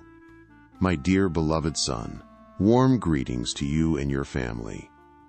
I received your letter and was delighted. I am not going to write a long letter, since, with God's help, we will be seeing each other today or tomorrow, as you wrote. The carrier of this letter will describe to you the miraculous salvation of God, how He has helped us thus far to put up the holy study hall, with God's help. How great are the acts of God! May He continue to be with us, and may we soon finish the entire project. To pray there with concentration, especially on the holy Rosh Hashanah, and may each one of us accomplish there what he must. individually and for the whole. Amen. May it be His will. Rejoice and be glad over God's salvation, that He has helped us so far. And let us petition Him concerning what is to come, until in His great compassion He will answer us from on high and fulfill our requests with His great kindness. Surely He will never abandon us, God forbid, for God will not forsake His people. The words of your Father, waiting to see you soon and praying for you. With thanks to God, Sunday, 17 Tammuz, 5592. My dear beloved son, I received your letter on Friday, Erev Shabbat, from Reb Nachman of Heisen, along with the 1 ruble and the letter from Reb Yaakov. I am surprised that you did not send me a letter with the post today to tell me, especially as I asked you, about the Rebbe's grandson, Reb Nachman. As for your seat in the clois, even though I too was somewhat pained over this matter, I didn't let it bother me too much. You already know that we are far from honor in this world. We heard this from the Rebbe, and we ourselves see it all the time. I spoke about this a great deal last Shavuot. How much humiliation and spilling of blood a person must suffer in order to come close to the upper point. It is also mentioned in a number of other lessons that at present honor is in exile. All the honor rests with the brazen of the generation. If you consider yourself unworthy and you imagine that because of your deeds you are distant indeed from the Rebbe, this is all the more reason that, if you really want to hail his name, you have to suffer humiliation and bloodshed. Please, my son, remember at all times and do not forget what tremendous kindness and mercy God has shown us by allowing us to be followers of the Rebbe. All of our days would not suffice to thank and praise Him for this. What's more, God has still not abandoned us and will undoubtedly help you get a place to pray that will not disgrace you, with God's help. Resolve from now on to stop entertaining extraneous thoughts and look for the positive side of everything. If you cannot find one, then just have faith in God's loving kindness that everything is indeed for the good. Because a person is obligated to say, everything that the merciful one does, He does for the best. I informed you through Reb Nachman about the money that Reb Moshe, may his light shine, gave in Uman for the building, and that as a result I intend to travel to Uman this week. So send me at least 4 or 3 rubles this week without fail, no later than Wednesday. This will be your contribution, and for everything else Reb Shimshon will reimburse you. Then I will be able to collect money to add to what Reb Nachman gave, and to continue with work on the building. I am already 40 rubles in debt. So I cannot, as you realize, keep on building without adding something to this sum from Reb Moshe. Do precisely as I ask. May God help me have a safe trip. May He help us quickly bring the building to full completion. The words of your Father hoping for your salvation and praying for you. Greetings to my friend, the distinguished young man Reb Yaakov, may his light shine. I received your letter and I have heard your cry. I understand your pain, but at the moment, I do not have the right words to write you. I am sure it would be good for you to be here regularly. But many things stand in the way of that. This week, God willing, I will travel to Uman, and it looks like you will not be able to be here until Shabbat Noshamu. You will probably be here then, God willing. Then, with God's help, I will speak to you the words that He sends me. For the time being, keep your resolve and determination, my son, because you already know very well that everything that is happening to you must inevitably happen to every person, for man is born to struggle. The rabbis comment on this verse, that is, to struggle with the Torah. Without struggle, it is impossible to receive the Torah's holiness, because I found something and did not toil. Don't believe it. But God does not send a person struggle or toil, which it is beyond his ability to handle. We already know how terribly hard it is to pray because of all the extraneous thoughts that fill the mind. I could go on and on, way beyond what this sheet can hold, but what you must remember is that the very fact that a person really struggles and forces himself to pray, even if he cannot pray as he should, is in itself extremely precious to God. It is considered as if he brought a sacrifice. This idea is expressed in the verse, For you we are killed all the day. We are counted like sheep for the slaughter, as is explained in the Rebbe's books. Remember well that it is absolutely impossible to think two thoughts at once. And remember especially the lesson, I will sing to God with what I have left. Study it very closely. Do not consider its teaching to be like some old platitudes. Put it into practice every day. Remember, too, the lesson based on the verse, make a window for the ark. Study it carefully and apply the advice of this lesson as well. With God's kindness, you will be able to inspire yourself with them and with other such teachings. As for the pain and fear you are suffering at the hands of your father who so terrorizes you, trust in God that he will save you from him, just as he has saved many others from obstacles and fears like these, and from ones much greater. Without a doubt, if you remain firm in your resolve to draw near to the point of truth at all times, you will ultimately give your Father much greater pleasure in this world and the next than if you were to obey him, God forbid. An intelligent person can easily understand this. Hope to God, and he will save you. I am too busy to elaborate as would be fitting, so this will have to suffice. The words of your true and eternal friend who desires your true good for the sake of God alone, with no wish for anything or honor in this world. God forbid. Only for the sake of pure truth alone. Concerning your Torah study, no matter what else, it would certainly be good to start a sequential study of the Orach Chaim with its major commentaries. Commit yourself to studying several pages a day until, with God's help, you finish all 4 sections of the Shulchan Aruch. When you finish, go back and begin again. Continue this practice all your life. It will serve you well eternally. Friday, Erev Shabbat, Torah, reading Devarim, 5592. My dear beloved son, I received your letter just now. As for the watch, you should know that it has been running a little bit fast, about 8 minutes a day. See to it that the jeweler does his best to make it run as it should, not too fast and not too slow, just 24 hours per day. And may God help us guard the measures of day and night and not lose a single hour, God forbid. I cannot go on because Shabbat is approaching. May the one who has compassion on Zion have compassion on us. Let us succeed with the keynote in truly putting forth our plea. Bring us back to you, O Lord, and we will return. Renew our days as before. For this is the essential purpose of saying the keynote, all of which are included in the Book of Lamentations, which was said by Jeremiah the prophet with the spirit of holy prophecy. And it concludes with this verse, Bring us back to you, O Lord, and we will return.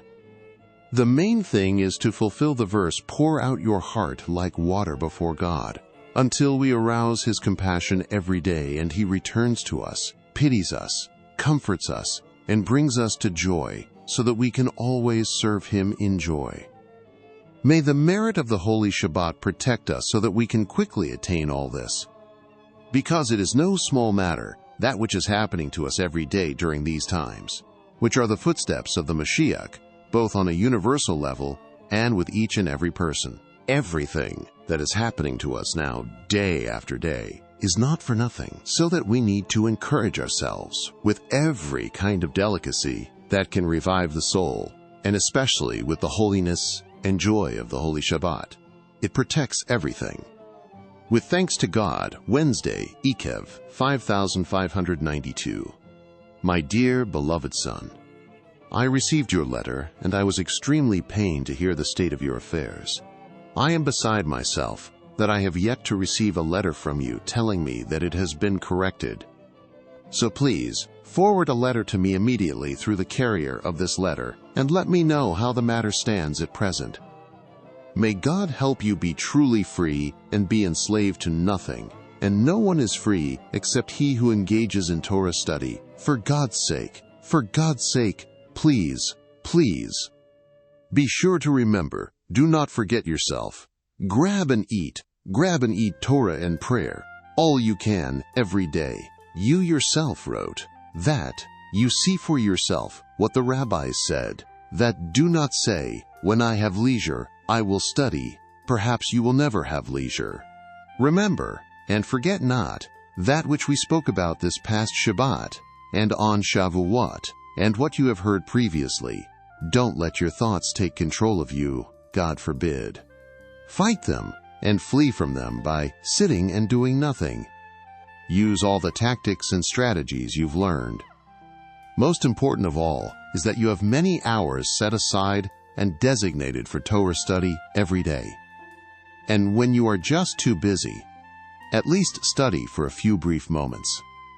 You will understand for yourself how to steal days and hours from amidst all your distractions and preoccupation with ultimately meaningless pursuits, and how to snatch during this time eternal and enduring, true, good, and long life. The words of your Father, waiting for salvation and waiting to hear good news from you soon. With thanks to God, Sunday, Rieh 5592. My beloved son, I received your letter on Erev Shabbat at the time of lighting the Shabbat candles.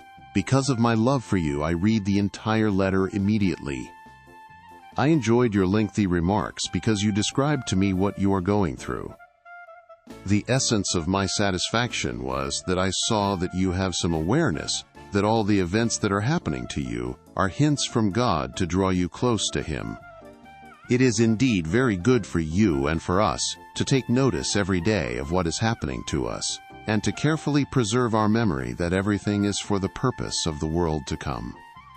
Even if you cannot understand every individual hint, the very fact that a person retains the belief that everything is hints and maintains his efforts to try to discern their meaning, this alone is very good.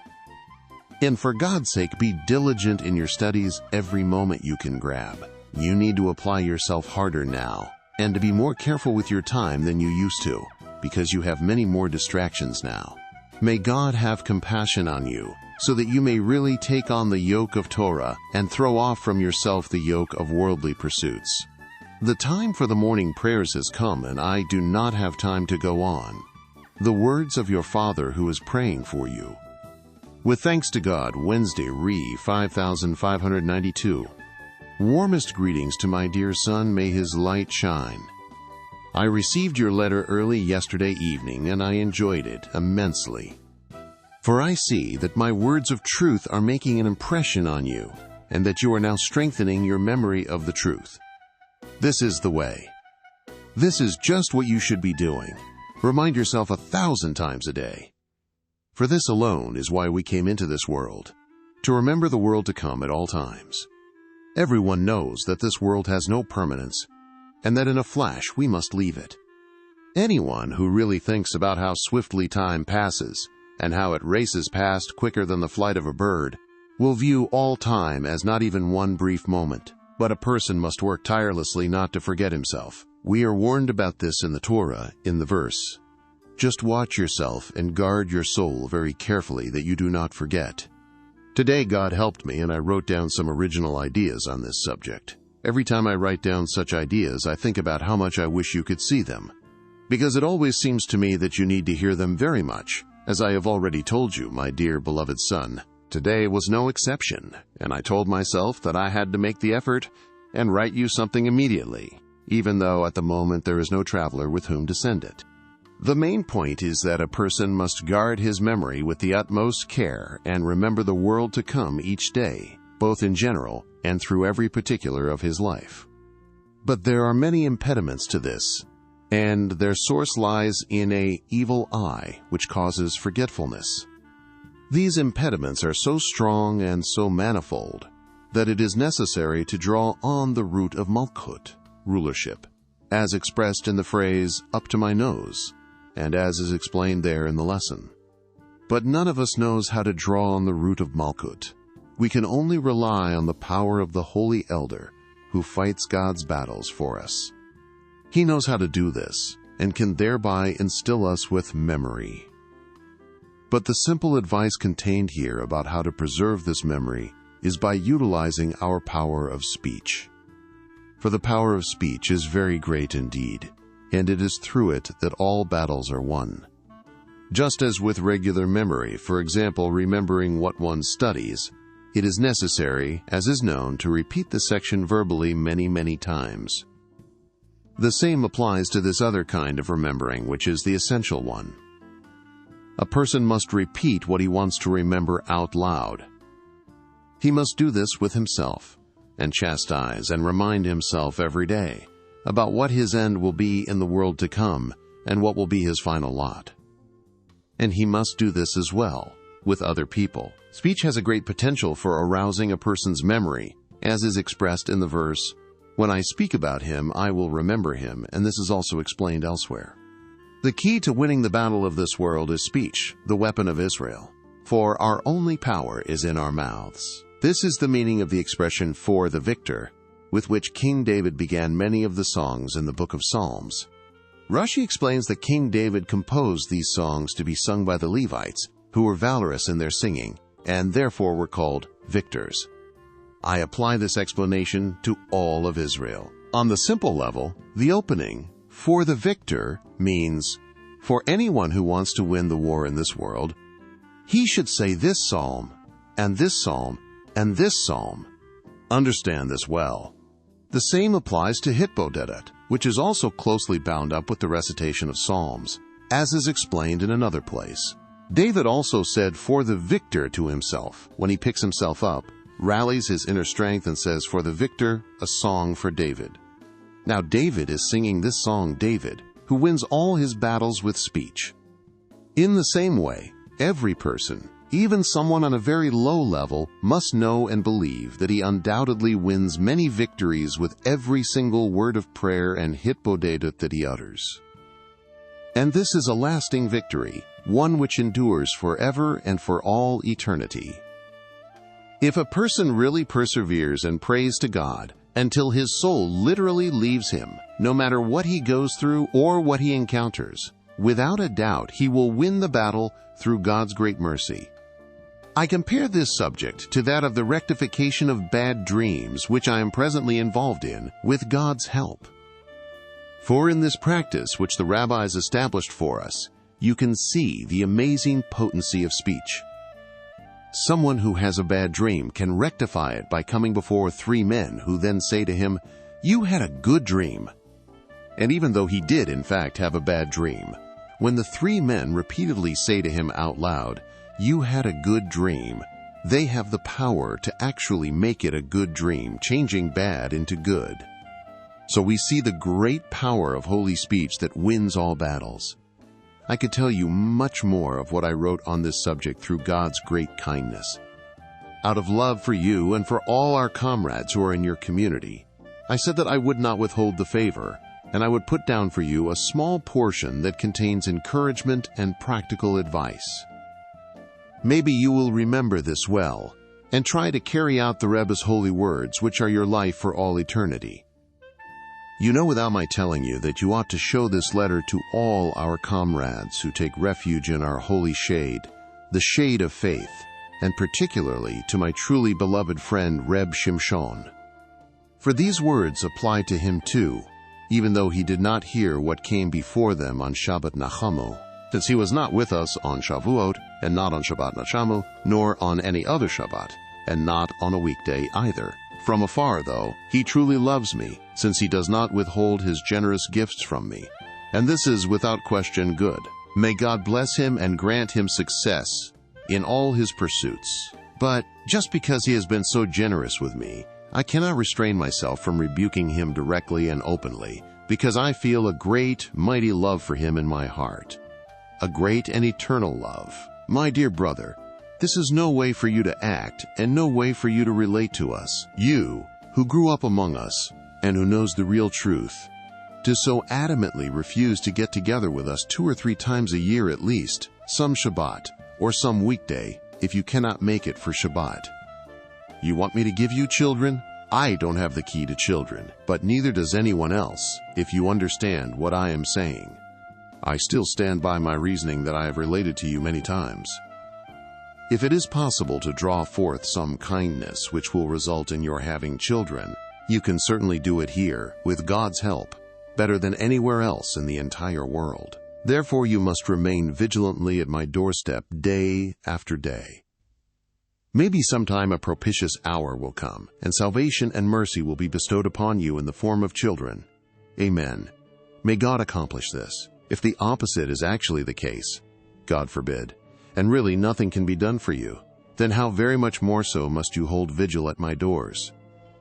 Then we can constantly remind you of your eternal purpose. For what will become of you? Someone who does not have children, God forbid, certainly has no hope for the world to come other than Torah, commandments, doing many good deeds, and by performing mitzvot for the eternal benefit of the community. With me, thank God, you will find ample opportunity to benefit the community eternally. Besides, the truth is that nothing in the world is ever beyond hope. It might be that a strong edict has already been decreed against a person that he will not have children, God forbid. Nonetheless, through many prayers and good deeds, and by zealously holding vigil, and soon, he can arouse God's compassion to effect a complete reversal, and he will be able to have surviving offspring. We have seen this happen many times, as it is written. And Yitzchak entreated God for his wife, for she was barren. The sages ask on this verse, why are the prayers of tzaddikim similar to a pitchfork? Because just as a pitchfork overturns crops, the prayers of tzaddikim overturn God's quality of strict judgment, and his quality of mercy becomes dominant. What's done is done. From now on, if you hear me, resolve to heed what I say. I am speaking to you in all sincerity, only out of love for you and for your eternal purpose. The truth is that even your love from afar is very precious and exalted, and your generous contributions in particular. May God strengthen your heart, and may you give more each time. As far as I am concerned, I would be happy if, as reward for this alone, God would have compassion on you and immediately grant you healthy offspring. But who can comprehend the ways of God? Who knows all the world's mysteries and the secrets of every living thing? Perhaps by dedicatedly spending a lot of time with us, you might be able to effect something. The words of your true friend, who speaks to you from the point in heart and waits for salvation every day. With God's help, Sunday Tavo 5592. My dear son, may he live. I received your letter today, and I was delighted. I had been waiting for it, and I was surprised that I saw no letter in any form from you all last week. Now you have uplifted me with your words, in particular that you studied in the post office, etc. This is just what I wanted, that you snatch moments and days for Torah and good deeds with all the strategies and tricks in the world. I just lay down to sleep, so that I am not going to write a long letter, especially since we will soon get together in Uman, God willing. Be sure to write me and let me know if all the young men in your community are ready to travel to Uman for Rosh Hashanah, so that they may enjoy good. I will not continue now. The words of your father who is praying for you. Letters from 5593. The year in review. 5593 saw two weddings. The first was between two of Rebbe Nachman's grandchildren, Reb Simcha Baruch and Rivka Miriam. The wedding took place in Kremenchug in the late fall, before Chanukah. The second wedding was the marriage of Chanat Sirel, around Lag Bomer. 5593 saw Reb Noson continue his efforts to build the klois in Uman. With thanks to God, Tuesday after midnight on Erev Yom Kippur, 5593, may the King who forgives and pardons allow us to set forth our plea of Selach Na, forgive please, on the approaching holy and awesome Yom Kippur. May we thereby merit a good Chanukah, which is the dedication of the Holy Temple. May it be rebuilt speedily in our day. In the meantime, may we be worthy of dedicating that little Holy Temple which we are constructing. May it be completed this year. May we pray in it this coming Holy Rosh Hashanah, which is even now extremely close. For the year races past and next year's Rosh Hashanah will soon be here. May we succeed this year in drawing upon ourselves the holiness of this past Rosh Hashanah, as well as the holiness of the coming year's Rosh Hashanah. And may we be able to pour out our hearts like water before God each day, especially on the approaching great and awesome day, the holy Yom Kippur. May we be sealed for eternal good. I received your letter early this evening, and I never thought I would be writing these words to you now. But God had it that the carrier of this letter would be traveling now, at this late hour when the angels hurry. I was so busy that I did not want to write, but it occurred to me that maybe this was connected to the approach of the coming Yom Kippur. I now see with perfect clarity that God has sent me this opportunity to remind you about how the prayer of the petition Salach Na enables one to attain Chanukah. It is without doubt highly worthwhile now to write such an amazing and awesome thing, a secret, concealed mystery which was hidden from so many holy supernal worlds, but which, through God's wondrous kindness, in our days was revealed. In our days. Besides the beauty of such an original and holy revelation, every single one of us needs it very much. Now, in particular, on Erev Yom Kippur, when we need to remember well to ask Salach Na from God very, very much. In this way, we may be able to attain a good Chanukah and to draw upon ourselves an illumination from the two concepts of son and student.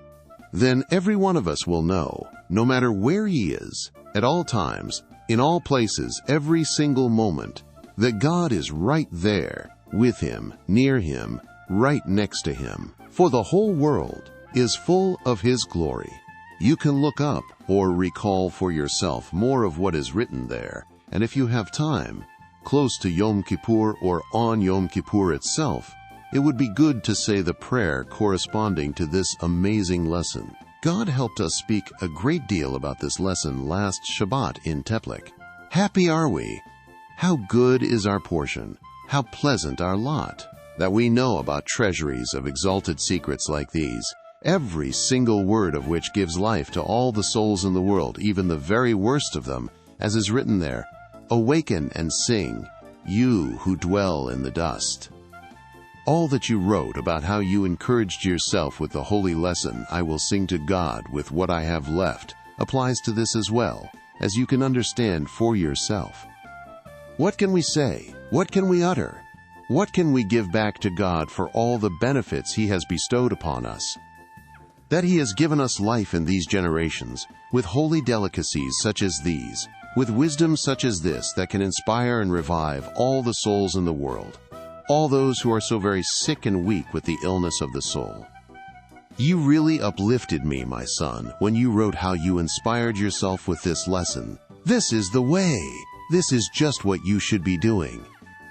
As for what you wrote about your pain and confusion over your problems, it is no news to me.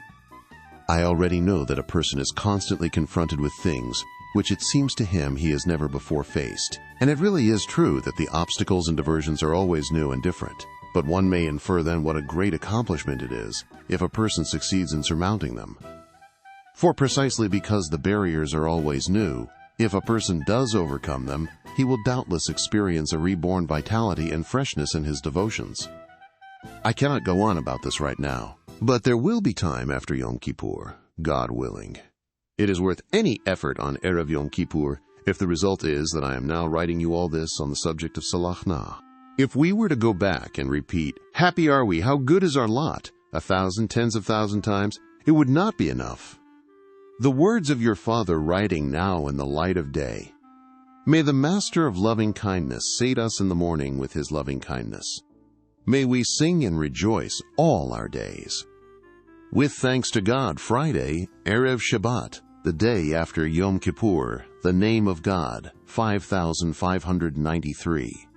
My dear beloved son, I received your letter on Erev Yom Kippur afternoon, and I was overjoyed to hear that I inspired you with my words.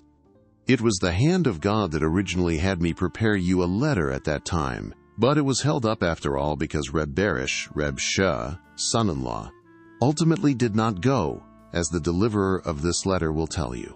I said to myself, how can it be that I will have to send this letter after Yom Kippur?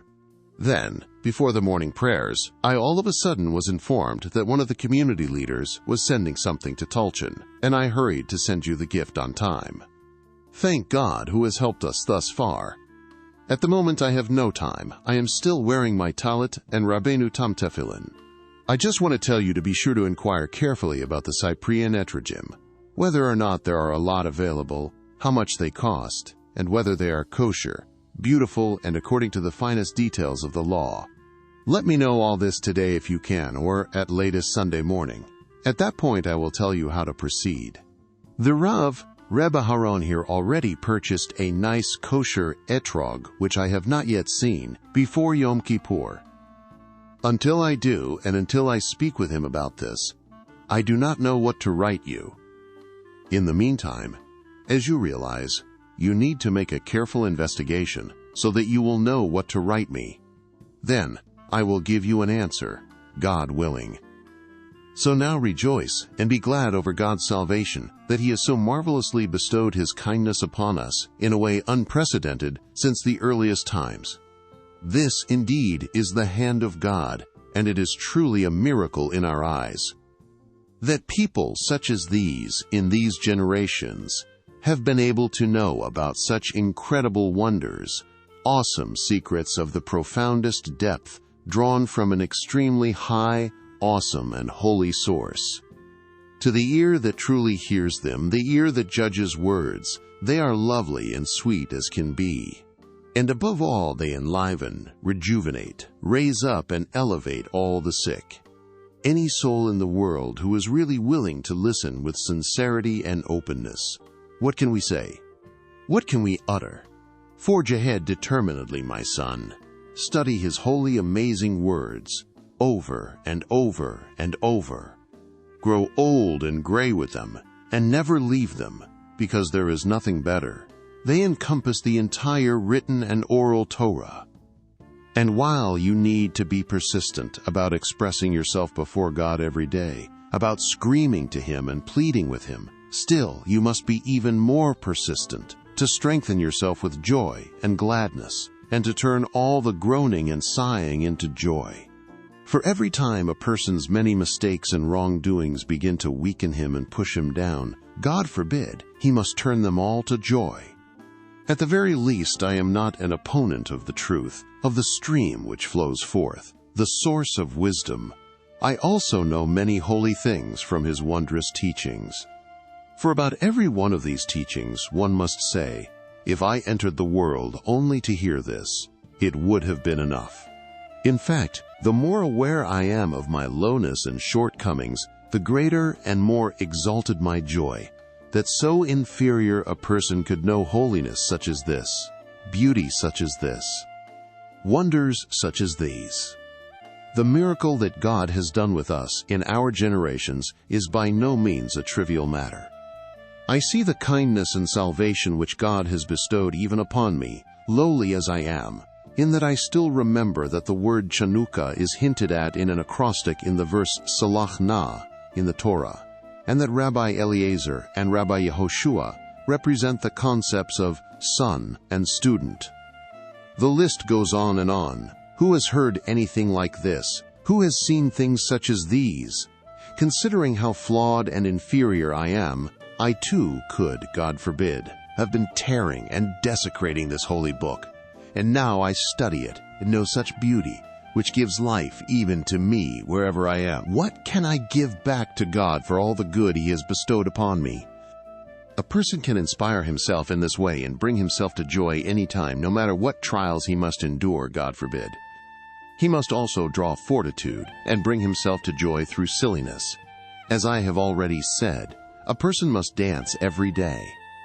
Of course, you have heard this before, but I am repeating it again now because, given the overwhelming suffering, confusion, and weariness that each person has, there is nothing else to do but to cheer oneself like this, by literally dancing, or by talking to others about it, or at the very least, by thinking about it. Just make sure to be happy, especially now, in a time of great loving kindness. The days are passing, and our season of joy, Sukkot, is coming. Let us be glad and rejoice in His salvation. Amen. With thanks to God, Sunday, Lech Lecha, 5593. Greetings to my dear beloved son Reb Yitzchak, may he live. I just now received your letter along with the old Talit Katan. I was so delighted to hear about how you are studying.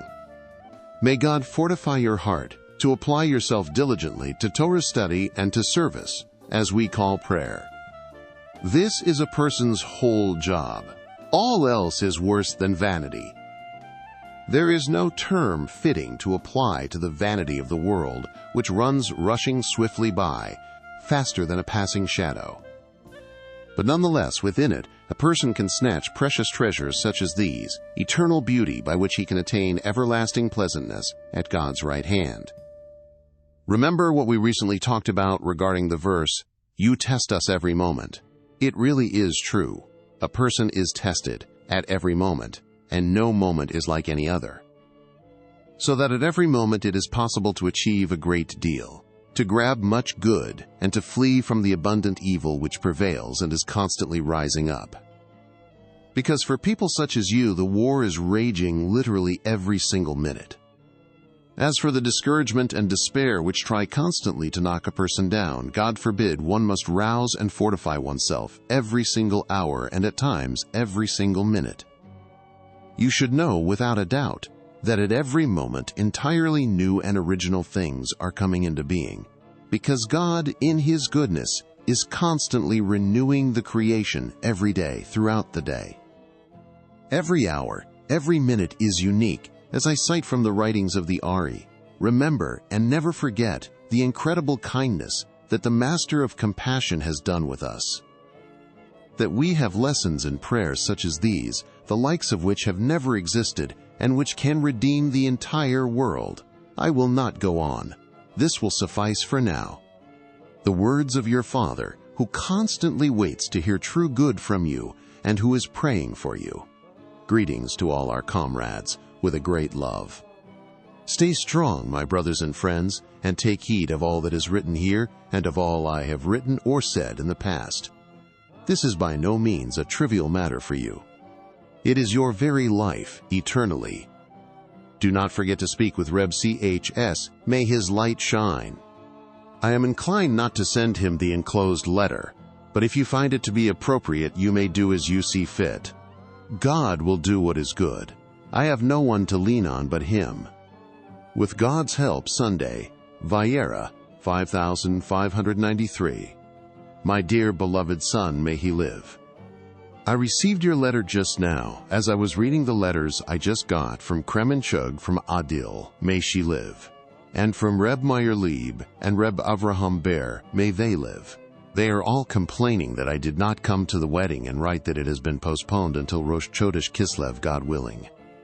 They say that I absolutely must come, no excuses, and that I should bring a group of our comrades. At the moment, I think that I probably will go to the wedding, God willing. I'll let you know, with God's help. Most likely, though, it will not be this week, but rather after Shabbat, God willing. It would be good for you to be here for Shabbat or to come immediately after. After Shabbat, I may well be in a great rush, as I do not now know myself when I will leave, God willing. I do not presently expect to set out right after, but it would still be good if you were here on Shabbat or, as I said, immediately following. God will do what is good, but right now the trip would be extremely hard on me. God will bring it all to a good end for me. I received the 4 gold pieces and have already told the binder to come and pick up the prayers.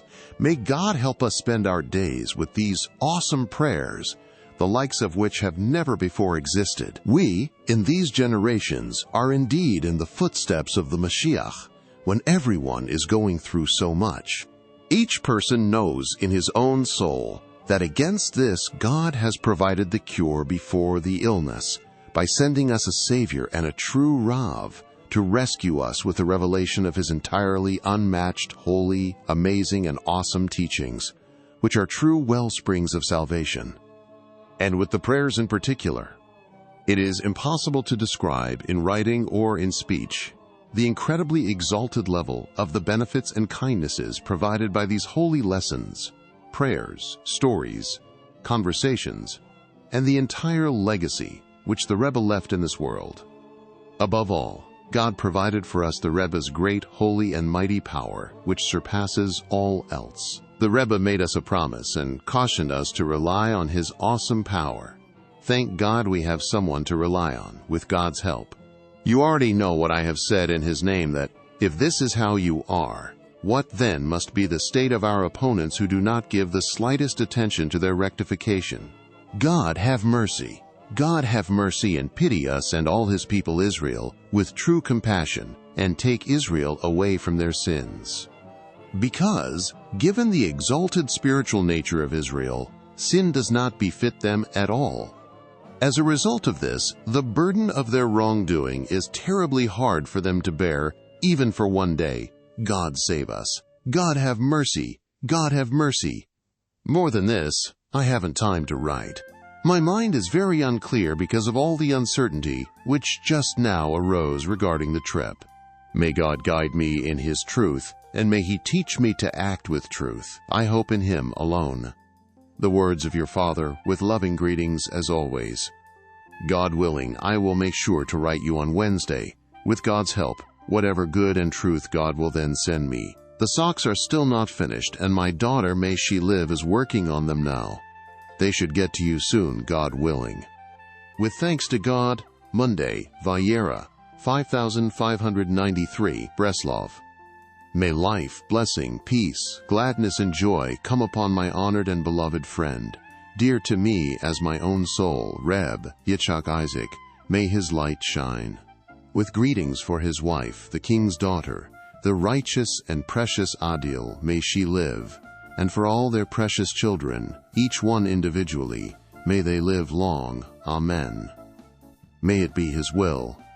I received your letter yesterday from Reb Simcha, son-in-law of the Rav, Reb Aharon, the Rav of Breslov, as well as the letter from Reb Meir Lieb, and the greetings from Reb Naphtali, may his light shine. God knows that I very much wanted to make the journey, but all the things that stood in the way are more than I can write. God knows that even today the trip would be quite difficult for me. When I see, though, how much the prospect of my absence upsets you, I consider that maybe God is commanding that, in spite of it all, I make the journey nonetheless. I now intend to set out, God willing, after Shabbat in order, God willing, to reach Kremenchug for Rosh Chodesh Kislev, with God's help. May God in His mercy let me arrive safely. I would like, however, for the wedding to be held on Rosh Chodesh Kislev, God willing, and no later, so that I can get home, God willing, by Chanukah. You know how many people are looking forward to be at my home for Shabbat Chanukah.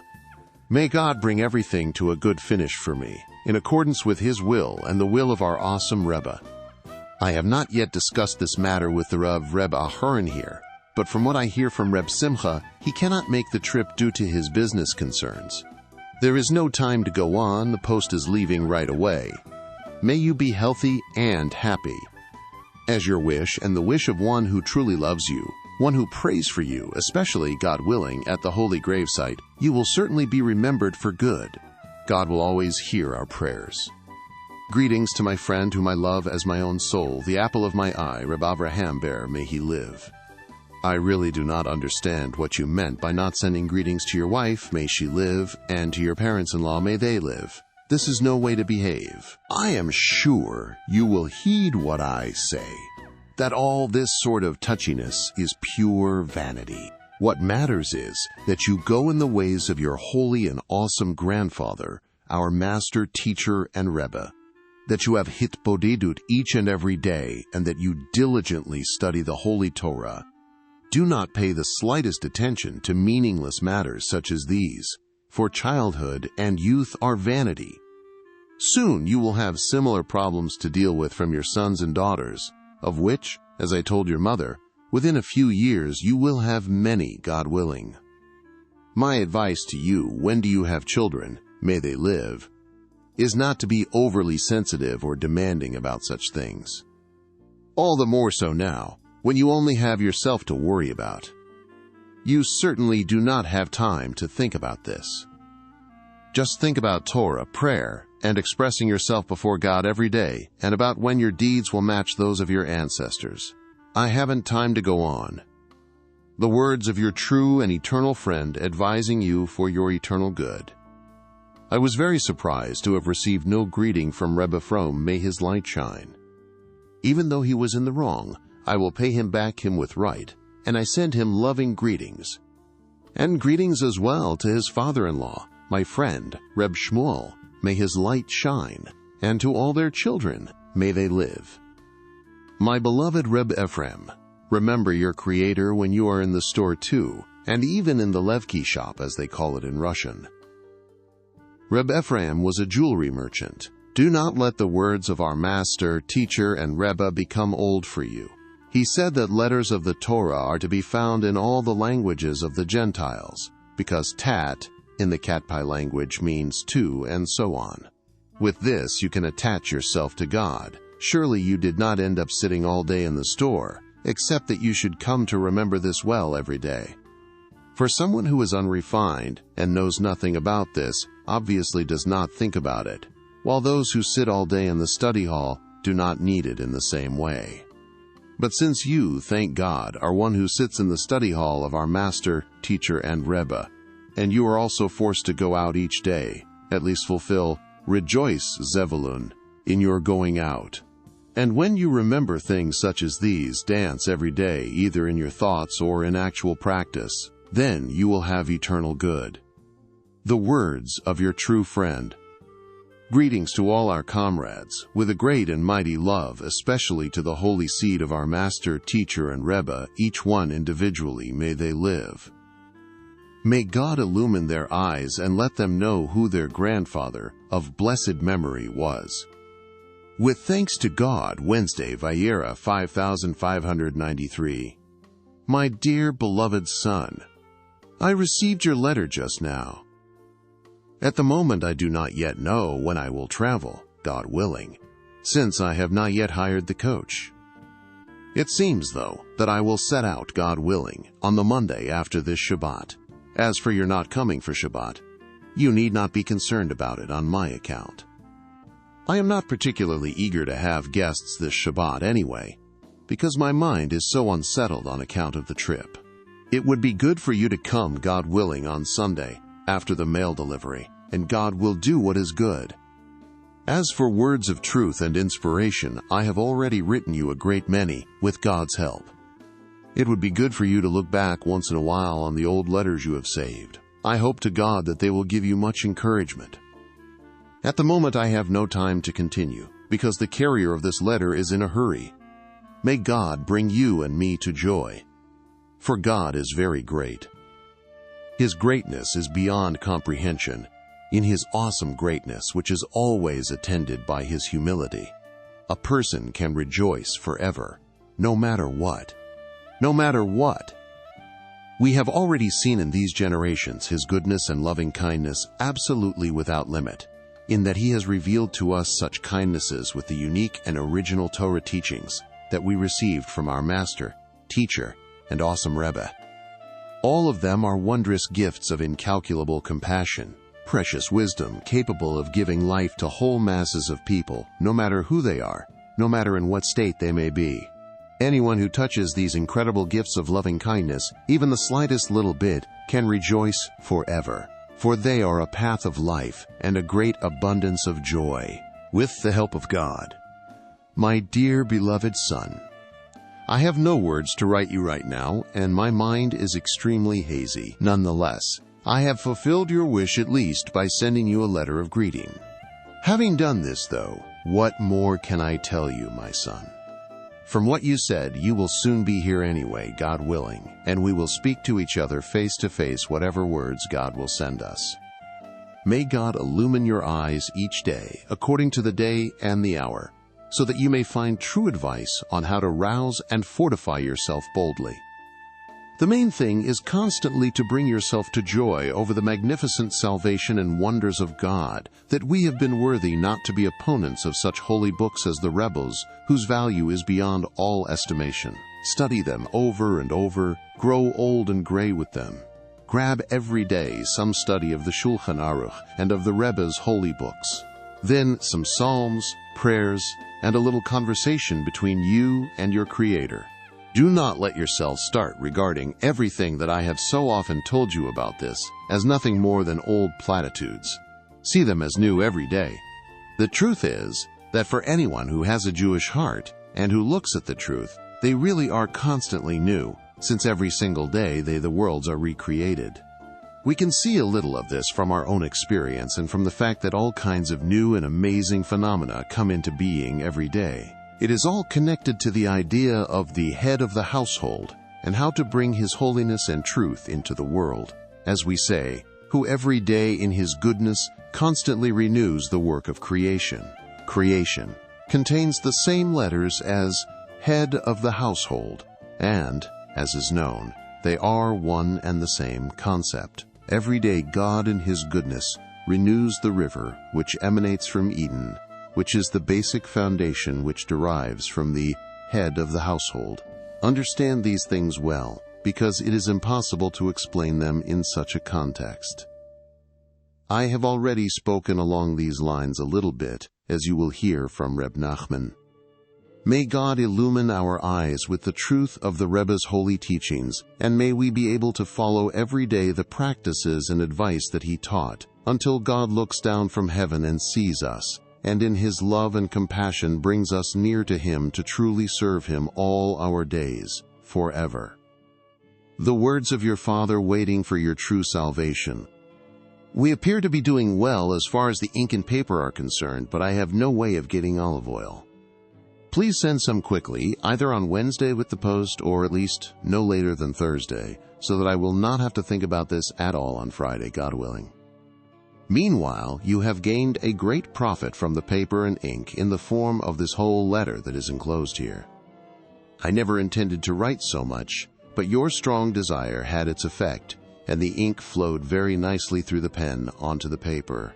Thank God, who has helped us thus far. This is one of the many gifts of salvation and relief that I spoke about above, the idea of, in my pain you sent me relief. And it is a wondrous gift of salvation and relief indeed, because our letters are precious cures, since they all flow forth from the spring which emanates from the house of God. All its fruit is good to eat, and its leaves are leaves of healing. The leaves are the paper which comes in leaves and sheets, and it is on them that we write all the holy books of the Holy Torah, which heal us, and are our life, eternally. With thanks to God, Sunday, Vayechi, 5593, Breslov. Warm greetings to my dear beloved son Reb Yitzchak. May his light shine. I received your letter just now, along with the letter to Charon. It was very good the way you wrote that letter to Charon. Thank God I gave you the opportunity to perform such a great mitzvah in making peace between such a couple. May God make you worthy of enjoying this mitzvah's dividends in this world, by allowing you to become a truly religious and righteous man, and may the principle remain in store forever. I read your letter, and in one respect it filled my heart with joy. A second aspect, though, filled my heart with pain, because you are not yet fortifying yourself and expelling your extraneous thoughts, particularly those about money. You have already heard so many holy conversations and Torah lessons about how a person can direct his thoughts as he wishes, and about how it is absolutely impossible for two thoughts to coexist simultaneously in a person's mind. There have been many other such conversations, how one can escape these thoughts by simply ignoring them, and especially what we talked about this past Shabbat Chanukah concerning take a bundle of reeds and set it down. Why won't you strengthen yourself and banish these thoughts with holy strategies such as these? I know, my son, I know how relentlessly they attack a person, but nonetheless, you already know and have heard that the main thing is to sit and do nothing. Simply ignore them. Don't worry about what happens with you in the meantime. For every single movement which a person makes in removing himself from such thoughts is extremely dear to God, as is explained in the Rebbe's holy words. You can inspire yourself with this any time, and through this inspiration you will overcome them, with God's great help. For God's sake, fortify yourself and do not weaken. Flee from these thoughts at all times, through simple disengagement, and through sitting and doing nothing. Even if they attack you 1,000 times a day, God forbid, pay no attention. You just do your job and flee from them each time. If you flee before they can bind themselves onto your thoughts, excellent. And even if you slacken, God forbid, so that a bundle of reeds is created, stop short and nullify yourself. Remember that Shabbat, i.e., to stop, is the ultimate goal. It is impossible to explain how any one individual can apply this strategy because it depends on what is in each person's heart and on what he is faced with. Nonetheless, every single person, including you, can nullify himself any time and can thereby turn this onslaught of extraneous thoughts full circle and use them as an opportunity to nullify himself to the light of the infinite. And this is very precious indeed. Any person no matter where he is, even in the depths of hell, must draw himself toward this, to the place where all the wills are rooted. This is the essential idea expressed in the verse, "If I make my bed in hell, here you are." Because even in the depths of hell, a person can nullify himself to the light of the infinite, which is the main goal of all devotions. This is the meaning of what the sages said about the phrase, "And Pharaoh drew near. He drew their heart near to their Father in heaven." Precisely because of the onslaught of the other side, one nullifies oneself completely. For God's sake, know and believe that I am not merely writing you some new, interesting ideas. Though this in itself would be valuable, it is not my intention. My intention is only that you go on this path and try to strengthen yourself to fulfill all this. Because, thank God, you have the ability to fulfill all this. Thank God you wrote me many words of truth in your letter, that you inspire yourself with every holy act. This is the way, this is what you have to do, but you still need to encourage yourself more with every single good movement, and to believe that every arousal and every victory whereby you succeed in removing yourself from bad thoughts is extremely precious to God. With this, you must fortify yourself to flee from bad thoughts from now on. Because the main way to surmount obstacles is through fortifying yourself and through joy. And thank God, we especially can rejoice in the most essential thing of all, that we were privileged to know about such a light of lights who is our life and our length of days, so that no matter what happens, your end will undoubtedly be a good one, with God's help, and there is hope for you in the end, thank God. I do not have time to continue. The words of your Father, who awaits your speedy salvation. With thanks to God, Sunday, Shmot, 5593. My dear beloved son, may his light shine. I received your letter Erev Shabbat. I read it, and I do have an idea of what you are crying out about. I know the pain you are feeling. May God have compassion and let you remember from now on to rouse yourself and to know your own strength and gain power over your thoughts. For it is an unshakable truth that it is within a person's power to direct his thoughts wherever he wishes. You must overcome them yourself, employing all the words of truth that you know and have heard from me and from the Rebbe's holy books. May God grant you salvation. You should know, my son, that your letter really affected me, especially what you wrote at the end, that you have never once really groaned. I also heard similar things from the carrier of this letter and others about your soul's intense pain which is continually welling up. It was through this that I was awakened, and I was reminded anew of the lesson, I will sing to God with what I have left. I said to myself, how good it would be to start practicing this teaching anew every day. I feel a great deal about this that I can't express in writing. But thank God it affected me positively, and God helped me originate many new teachings on the basis of this lesson. I already spoke about it yesterday on Shabbat at the third meal, when God, in His kindness, did awesome wonders for me. But the main thing isn't the study, but the practice. My son, you and anyone who listens to the voice of truth, bend your ears and your hearts anew to the words of this holy lesson. Hear and let your hearts be uplifted. Because God has performed wonders for us when He sent us, the spring which flows forth, the source of wisdom, may His merit protect us, who told me all this and revived me with such precious wisdom. I had intended to elaborate further on this, but many are the thoughts in the heart of man, but the counsel of God will stand. It is close to the afternoon prayers, and I am forced to keep it short. Let it suffice to remind you to search every day for the good points that are in you, and to simply and straightforwardly be joyful over them. This itself will restrict your thoughts and lead them into simple purity and truth, so that they will never go beyond their bounds, God forbid. Even when the mind, as a result of habit, tends to slip and slide, God forbid, and to go flying way off, you will instantly remember to grab it sharply, the way one grabs a horse by the halter and steers it back to the straight path, and all with purity and simplicity, without feeling discouraged in the least. Remember well what we have spoken about many times, that His greatness is unfathomable, and everything ultimately turns into good, especially when one makes even a minimal effort to move oneself toward holiness. This is very dear to God. It is an excellent thing. May God have pity and allow us to pray the afternoon, evening, and morning prayers with concentration. Fortify yourself determinedly and pay careful attention to the words of the holy prayers. Even though prayer is an extremely difficult devotion, indeed the most difficult of them all, you can still grab a little every day if you really make the effort, because God will help you. The words of your Father, writing words of truth which flow from the source of truth. I wrote the above letter in my upper room immediately after I rose from my sleep, and I had not yet been given your letter which just then arrived.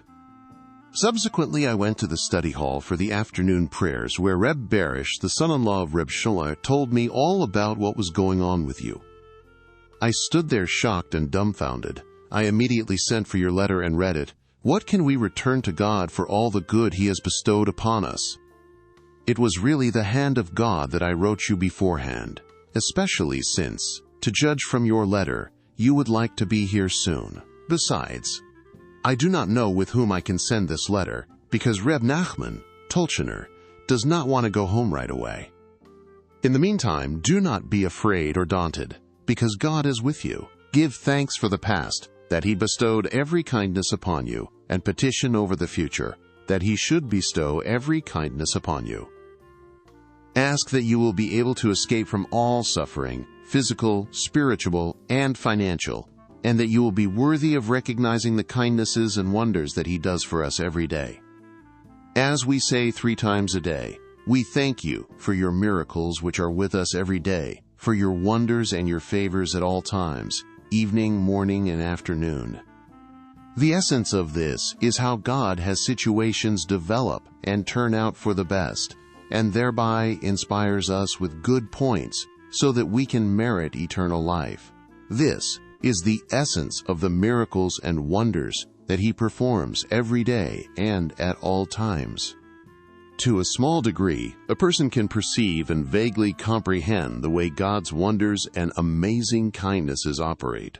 Beyond this, you need to have faith that God is thinking only about our ultimate goal.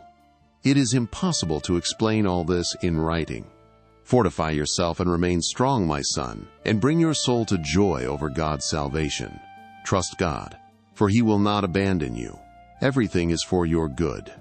Flee with all your strength from depression and sadness, using all the advice and strategies you have heard from me. You already know that, thank God, we have enough to be happy about, with God's help, and plenty to spare, through His great kindness. Because we saw with our eyes and were able to know about so great a light, the words of your Father. With God's help, Wednesday, Bo 5593.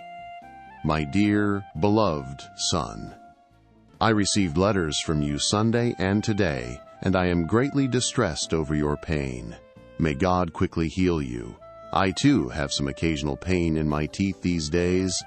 May God remove from us and from all Israel all aches and pains, both physical and spiritual, and may we be able to come back to Him through all the declarations and hints which He is constantly sending us, both in the form of good and, God save us, bad. Time rushes furiously by, and the breakers and waves of the sea constantly roar, thunder, and lift themselves up arrogantly against each person. Not a single one of us knows what to do. If God had not helped us, if we had not heard such things by which we can inspire ourselves constantly. Hold fast and fortify yourself, my dear son, just as you wrote in your first letter about how you have attached yourself to God through your suffering. You already know what is taught in the lesson. And Boaz said to Ruth, Likute, Moharan 1, 65. See also Garden of the Souls, about how, as a result of suffering, one nullifies oneself to God. You have already heard much from me on the subject. May God have compassion on you, and may He remove from you from now on all sickness, disease, and pain. May we be able to draw close to Him by means of these hints in the form of good and success. And may the verse, Genesis chapter 43, verse 14, May God Almighty give you compassion, be fulfilled. That is, may He give you what you consider compassion. Likutei Moharan 2:62. Write me further about Reb Mordecai. Is he completely clear yet of all that business of his? Tell him that according to what I heard, he himself knew about this, and that I was extremely upset with him. Let him know that he must resolve no longer to consider involving himself in affairs such as these. This is the main blemish of the lust for money. Besides, in this world, people who are too eager for financial gain never come to a good end. There is no need to go on about this. He needs prayers and supplications that he will be able to obtain salt to sweeten the bitterness and merit faith and the face of radiance. Likutei Moharan 1:23. The words of your father, sending loving greetings. Greetings to all our comrades with a great love, and let me know about Reb Yaakov. May his light shine. With God's help, Sunday, Beshalach 5593. My beloved son, apple of my eye, my heart's companion, greetings to you. Do not be afraid. Fortify yourself and be strong. You should know, my dear son, that I have not yet received your letter today. Today is Sunday too, when, as you know, I am weak, and my mind, as you know, is not lucid. But my love for you has compelled me to write you now, before the meal. It was really through the hand of God that I wrote a lesson on the subject of that holy teaching, I will sing to God with what I have left. I spoke yesterday at the third meal about how it corresponds to the idea of rising at midnight, upon which depends the redemption, as in the verse, "At midnight I go out." In the middle of my writing, I remembered you, my beloved son, because I know that you need these words very much. What's more, all the interpretations that I have innovated recently, with God's help, splendid new ideas through God's great salvation, have all come about because of you and your letter that I received near evening on Erev Shabbat from my friend Reb Nachman Heisener. I mentioned a little about this when you were here. So I said, come what may, I will send these words off to you. Maybe I will be able to rouse you from your slumber and inspire and strengthen you. Wake up, my son! Wake up! Do not be disturbed by those thoughts of yours which arise from all that is happening to you.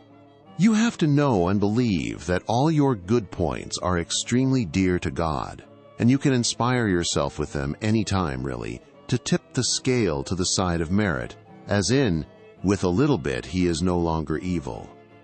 Remember these awesome words, and remember them well. Do not let them grow old for you, God forbid. Just go over them again and again with the utmost attention, and view them as new every day. I wanted so much to copy down for you a little of what I wrote about this, but it is impossible now due to lack of time. I hope to God that, when you are here for this coming Shabbat, we will speak about this, with God's help, along with other holy conversations, whatever God will send me. They all emanate from that consummately holy and awesome source of wisdom. Let me know immediately if you will be here for Shabbat, because I long for you to be here very much. If you are prevented by your brother-in-law's wedding, though, it is certainly impossible for you to come, and the Torah exempts cases of duress. If this turns out to be the case, you will come another Shabbat. If the wedding is not to be held right away, though, you should certainly come. Write me what you think about this. The words of your father, with loving greetings. Noson of Breslov. Loving greetings to all our companions. All that I said above was meant for you too. Fortify your hearts, and be strong, all you who hope in God. I have now already received your letter, and I was very pleased.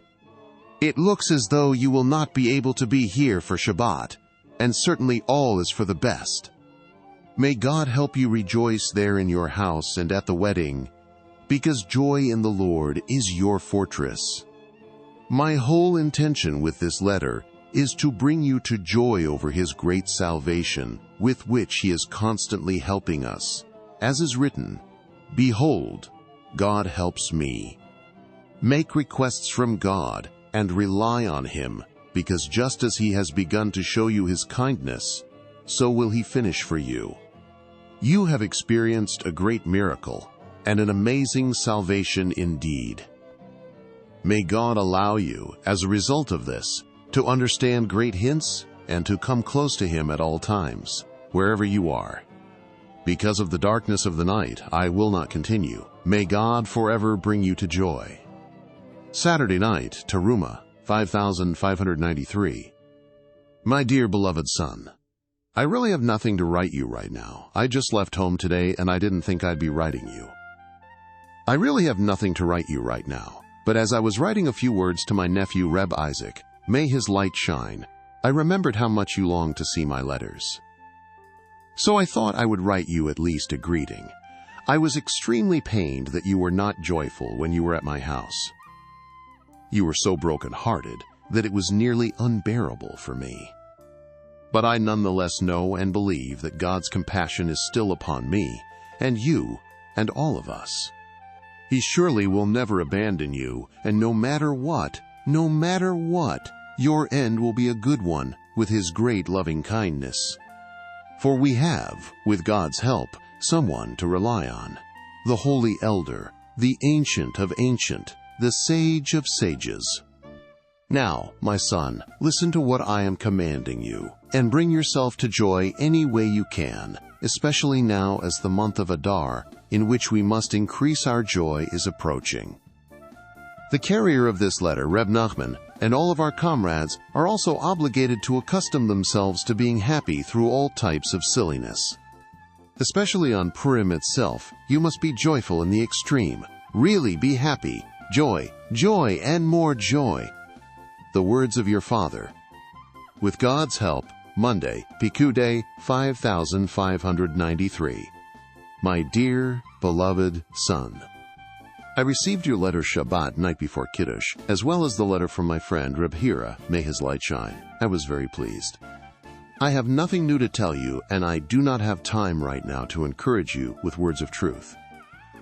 You have already heard a great deal, which contains quite enough to inspire yourself and to bring yourself to joy any time, no matter what the situation. For all that I have said about how a person must give himself life with every single good point, etc., and with the fact that God has saved us from opposing the essence of truth, they were not just words, God forbid. The main thing is to apply and fulfill them. It is when a person feels genuinely pained because of all his mistakes and wrongdoing, God forbid, and is experiencing all the attendant sadness and discouragement, that he most needs to animate himself with all this and to turn the sadness and sighing into joy. As much as sadness and sighing overtake him and attempt to throw him down into sadness and depression over whatever he has done, he must turn it all into joy and say in his heart, "Wait, still I was worthy, and I really am not an opponent. And if I am black, in relation to my deeds I am beautiful. With those of our awesome Rebbe, may the memory of a holy man and Tzaddik be a blessing. And some of my deeds are beautiful too." It is in this vein that Rashi comments upon this verse. I have already, thank God, spoken extensively on this subject over the last few Shabbatot. Please, my son, follow this path of constantly encouraging yourself and making yourself happy, and of turning just those things that are making you sad into joy. In this way, you will be able to give yourself the strength to study and to pray with joy. Salvation is in God's hands, and He will turn everything into good, and all the sins into merits, all through the merit of the Rebbe and his very great and awesome power, as I heard explicitly from his holy lips. This will suffice for now. The words of your father, hoping and waiting to rouse and encourage you with the salvation of God, that we have been able to draw living waters such as these from the wellsprings of salvation. Greetings to all our comrades with a great love, to my friend and nephew in particular, Reb Yitzchak Isaac, may his light shine. Fortify yourself determinedly, and trust that God will quickly send you full recovery. Accept no medical treatments, not even bleeding with leeches. Tell them to give that to your enemies and opponents. You get your treatment from God in heaven. Strengthen yourself from now on to engage every day in Torah, little or much, At least do not let one day of your life go by without studying Torah, God forbid. The most important thing is to study the codes every day without fail, all the days of your life. Say many prayers, supplications, and requests each day, and give as much charity as you can afford, even a little more than you can afford. Then you will have good in this world and the next eternally. The days of our lives are vanity, like a passing shadow. Nothing will remain of us except the little good that we manage to grab during these days of vanity. We will have these as a great treasure later on when our end comes. It is good for a person to orient himself toward this alone, and to being happy over this all his days. His eternal end will be a good one. With God's help, Wednesday, Tazav, 5593. My dear beloved son, I arrived safely home on Monday, and everything was in order with God's help. Thank God, I made a little progress there concerning the marriage of my daughter. May she live. As you understand for yourself, though, there is still a long way to go.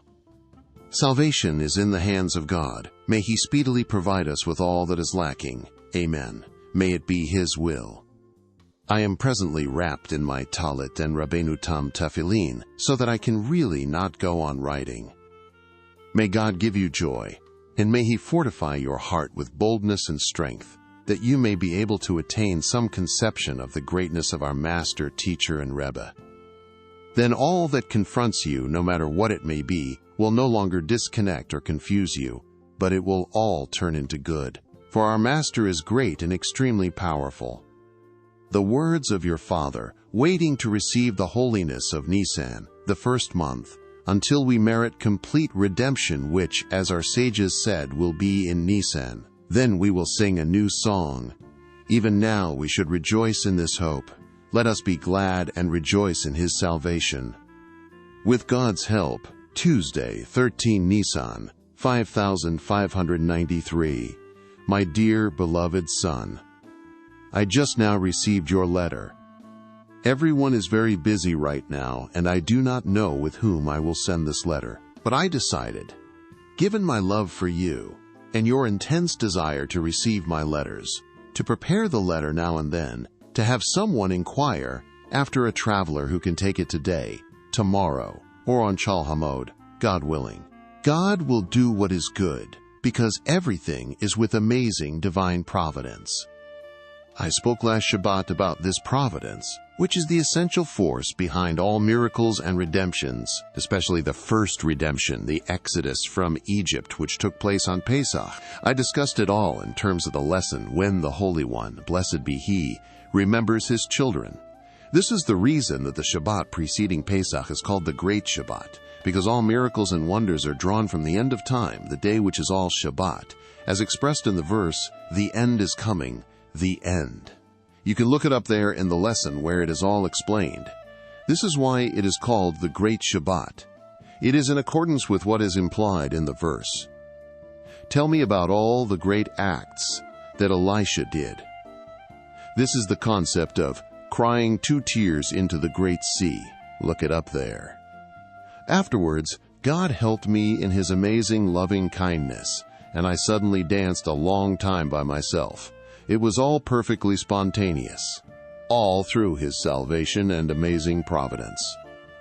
For all that happens with us every day is by no means a trivial matter, and every person has to remember this every single day. And Mashiach will explain the meaning of what happened to him every day.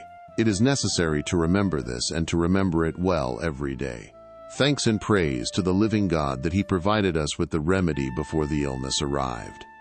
Because we know about such an amazing light of lights, the like of whom has never before existed, do not forget all the kindnesses that God has done for us in this regard. It is an answer, a comfort, and a cure for everything that confronts you every day. Just watch yourself and guard your soul carefully, that you do not forget what you have seen with your mind's eye, and what your ears have heard from the day that you became aware of all this until today. It is good to thank God who has helped me thus far to write you things such as this, even now. It is fitting for you to bring yourself to joy over this, on this holy festival, the season of our freedom, Fortify yourself determinedly to fill yourself with joy, especially on Shabbat and the Holy Yom Tov, with all methods of joy. Watch yourself vigilantly, lest the fact that you may not be as happy as you could does not itself become a source of sadness and depression for you. Do not allow the joy of the holiday to become a burden. Just accustom yourself to being a free man, because, thank God, we have someone who is performing on our behalf all the tikkunim, spiritual rectifications, we need at all times. It is incumbent upon us to joyfully praise the Master of all that we have been able to know about the one who is engaging in the rectification of our souls for all eternity. You have already heard a lot of advice about how to banish sadness and to strengthen yourself in joy. May God send you and me salvation to be worthy of truly attaining the joy of Yom Tov and of making a completely new start from this point on in drawing close to God now and forever. Amen. The words of your father writing with the haste of Pesach. With God's help, Saturday night, the 31st day in the numbering of the children of Israel, 5,593. My dear beloved son, I received your letter on Wednesday evening, and it gave me both pain and joy. I wanted to answer you right away, but I did not find anyone traveling until now, and even now I am extremely busy. I just came from the table where we had the third meal, and I hurried to carry out your wish and answer you, even though you will soon be here, with God's help. At present, I have nothing to say. I am terribly busy with the wedding and many other matters, especially with the construction of the Klois in Uman. I desire and yearn very, very much that at least we will be able to pray there, this coming Rosh Hashanah. How great are God's marvels that just now, amidst all my great harriedness and preoccupation, a sprouting of salvation has appeared for me, and there is hope for this, with God's help. I am firm now in my will and desire to accomplish this, and I hope to God that He will help us with His enormous wonders, for the sake of His blessed name, to quickly bring this project from possibility to reality. The righteous will see and rejoice, and the pious will celebrate with song. In my opinion, with this alone, it is fitting for you now to bring yourself to joy, because what I wrote you now is no trivial matter. These are incredible, outright miracles.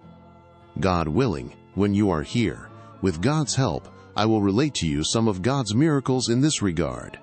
When God accomplishes all His work, we will relate His praises, His might, and His miracles, all that He has done with us to fill us with life eternally, not for our sakes, but for His. I am now waiting in constant expectation of seeing you soon, alive and well, and of talking to you face to face.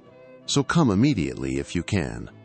It is impossible now to say any more. Fortify yourself mightily and be joyful at all times. Trust God, for He will not abandon you. Everything is for your good, with God's help. With God's help, Sunday, Bimidbar, 5,593. My dear beloved son, I received your letter today, and I was very pleased, especially in that you wrote that you are drawing strength from the little bit of good that you grab every day. May God be with you, and may He strengthen your heart to add light, holiness, and understanding each day. All else is vanity. As for your writing in every letter that you go through so much every day, even though, on the one hand, it pains me to hear this, I do have some consolation in that I know that it is inevitable that every person should suffer all this. I take joy in the positive side when I see from your words that you draw fortitude from the Rebbe's holy words and advice. Be strong, my son, be strong! Be sure to remember at all times that what is important is now, and that you, with God's help, have a broad pair of shoulders, Rebbe Nachman's, to lean on. Look, see and understand what you would do if you did not have such power and advice, and how unbearable the world's bitterness would be. Remember well the holy words which the Rebbe revealed to us, that the love of money is the bitterness of the world. It is bitterer than death, and is the result of a blemish in the covenant, i.e., a lack of sexual purity. The only way to sweeten this bitterness, he says, is through the eternal covenant of salt, which is the true tzaddik, know and believe that the entire world is full of bitterness, much more than you are experiencing. What can we return to God for enabling us to know about the true tzaddik, the foundation of the world, who sweetens the bitterness of the whole entire world? As for those people who take refuge in his shade and draw close to him, their bitterness is surely sweetened even more. As for those who manage to snatch some advice and some good through his holy ways, how much more so? Happy are we, and how fortunate is our lot to have merited this. Rejoice and be glad over this every moment of every day, and flee from all the confusion and dismay you are experiencing to thoughts of Torah and prayer, joy, faith, and new strength in God's kindness and great eternal compassion. The carrier of this letter is in a great rush, so that I cannot go on. I wait constantly for God's great salvation, that we will be able to pray in our study hall this coming Rosh Hashanah. Let us be glad and rejoice in his salvation. Extend greetings to my friend Rebbe Nachman, the grandson of our master, teacher, and Rebbe. Speak with him often, as much as he wishes, which is also God's will. The saintly Reb Yidel, may his light shine, from Medvedevka, came here for Shabbat and will set out from here tomorrow, God willing. Thank God, everything is as it ought to be, with God's help. And thank God my son-in-law, may he live, finds favor with God and man. May God help us and carry through to a good end all the kindness he is doing us in all spheres. Here too we can see the greatness of God's kindness and the great power of prayer. For one of the mitnagdim opponents has admitted the truth. This is only effected through prayer. The words of your Father, who waits constantly for your salvation. With God's help, Sunday, Bahaya Teka, 5593. Greetings to my dear, beloved son, may his light shine. I received your letter just now, and I was pleased to see that words of truth are entering your heart. All that you write about the bitterness of your heart is not news to me. I already know and have heard from his holy lips a tremendous amount, both explicitly and implicitly, about how all these kinds of things must inevitably come upon anyone who wants to struggle and to inhale the scent of awe of God. A great deal about this is explained in his holy books, and especially in the conversation recorded in Likutei Moharan 2, Lesson 48, which begins, "When a person enters the service of God." Study every single word of it carefully, as well as the subsequent lessons, 52 to 54, and in Likutei Moharan 1, Lesson 72. In addition to this is all that God has helped me draw out, and which is recorded in the books and letters I have written you so far, along with all that you have heard from me in person. You can understand from all of them that what a person experiences in this world, and it is different for each individual, is something great, profound, and fearsome indeed, so that even King Solomon could not comprehend it as it is written, so that he will not find the thing that God has done, and no matter how much a person struggles in his search, he will not find it. Even if a wise man says that he knows, he will not be able to find it. All this was implicit in what we mentioned last Holy Shavuot, about how only a person who throws himself into complete servitude to God, with pure, unsophisticated simplicity, can fathom the way that God deals in judgment, for he begins to comprehend God's ways. God helped me further yesterday at the third meal to say some very amazing, profound, and pure words, a small fraction of which the carrier of this letter, Reb Nachman of Heisen, will relate to you. I was filled with regret, though, that we were not worthy of having you hear them yourself. We take comfort, though, in all that you have already heard, especially last Shavuot. Thus far has God's mercy helped us, and we are waiting for him to add even more to his wonders and loving kindness, until we will be worthy of a good end, with God's help. For God's favors are never-ending, and his compassion never ceases. How my soul was uplifted when my friend Reb was at my house, and he told me that he had heard from you many words of Torah from last Shavuot. This delighted my soul like fat and oil, because this is what I so desired, that you should remember and converse about the words of the Torah of truth that you hear from me. My innards exulted when your lips spoke straight utterances, and thank God they made a deep impression on Reb Shah. and he has already related them to others. This is just what the Rebbe wanted, that anyone who desires to hear the truth should be told. Also, it would be good indeed if you could collect from our comrades their contributions toward the building immediately, be it great or small. I need to make some large expenditures now to complete the holy building. Salvation will come from God.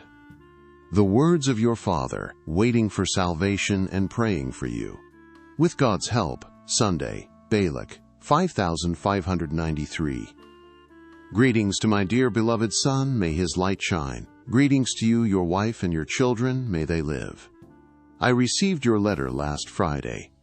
I also received your letter in Uman on Friday, Erev Shabbat Shalach. I will tell you now about the salvation of God, His might, and the wonders that He has performed for us. For we have finished, thank God, a good portion of the building. The roof has already been completed and will soon be covered with tiles. The walls are now being plastered.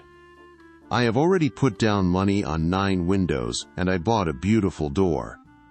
The dirt has already been brought to fill in and level dips in the floor. It was all through God's great salvation and wonders. With the help of His loving kindness, we will pray there, God willing, this coming Rosh Hashanah. May our eyes see and our hearts rejoice.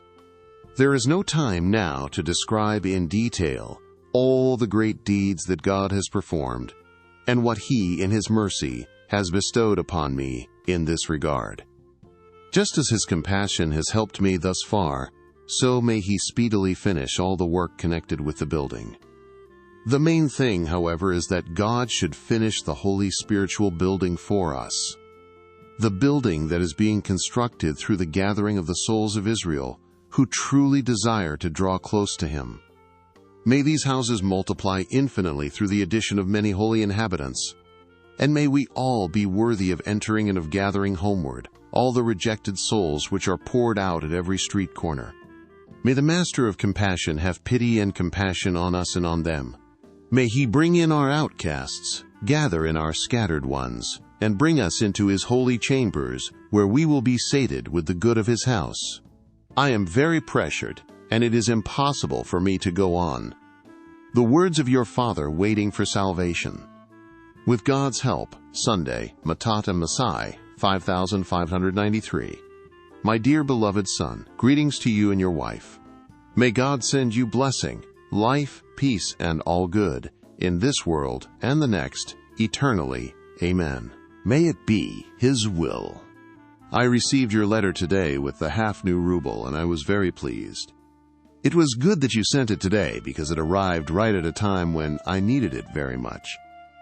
May God repay your deed, and may He give you full reward by allowing you every day to hold vigil at the doors of Torah and devotion until you attain that good and ultimate goal of the Jew, the purpose for which he was created, to know God.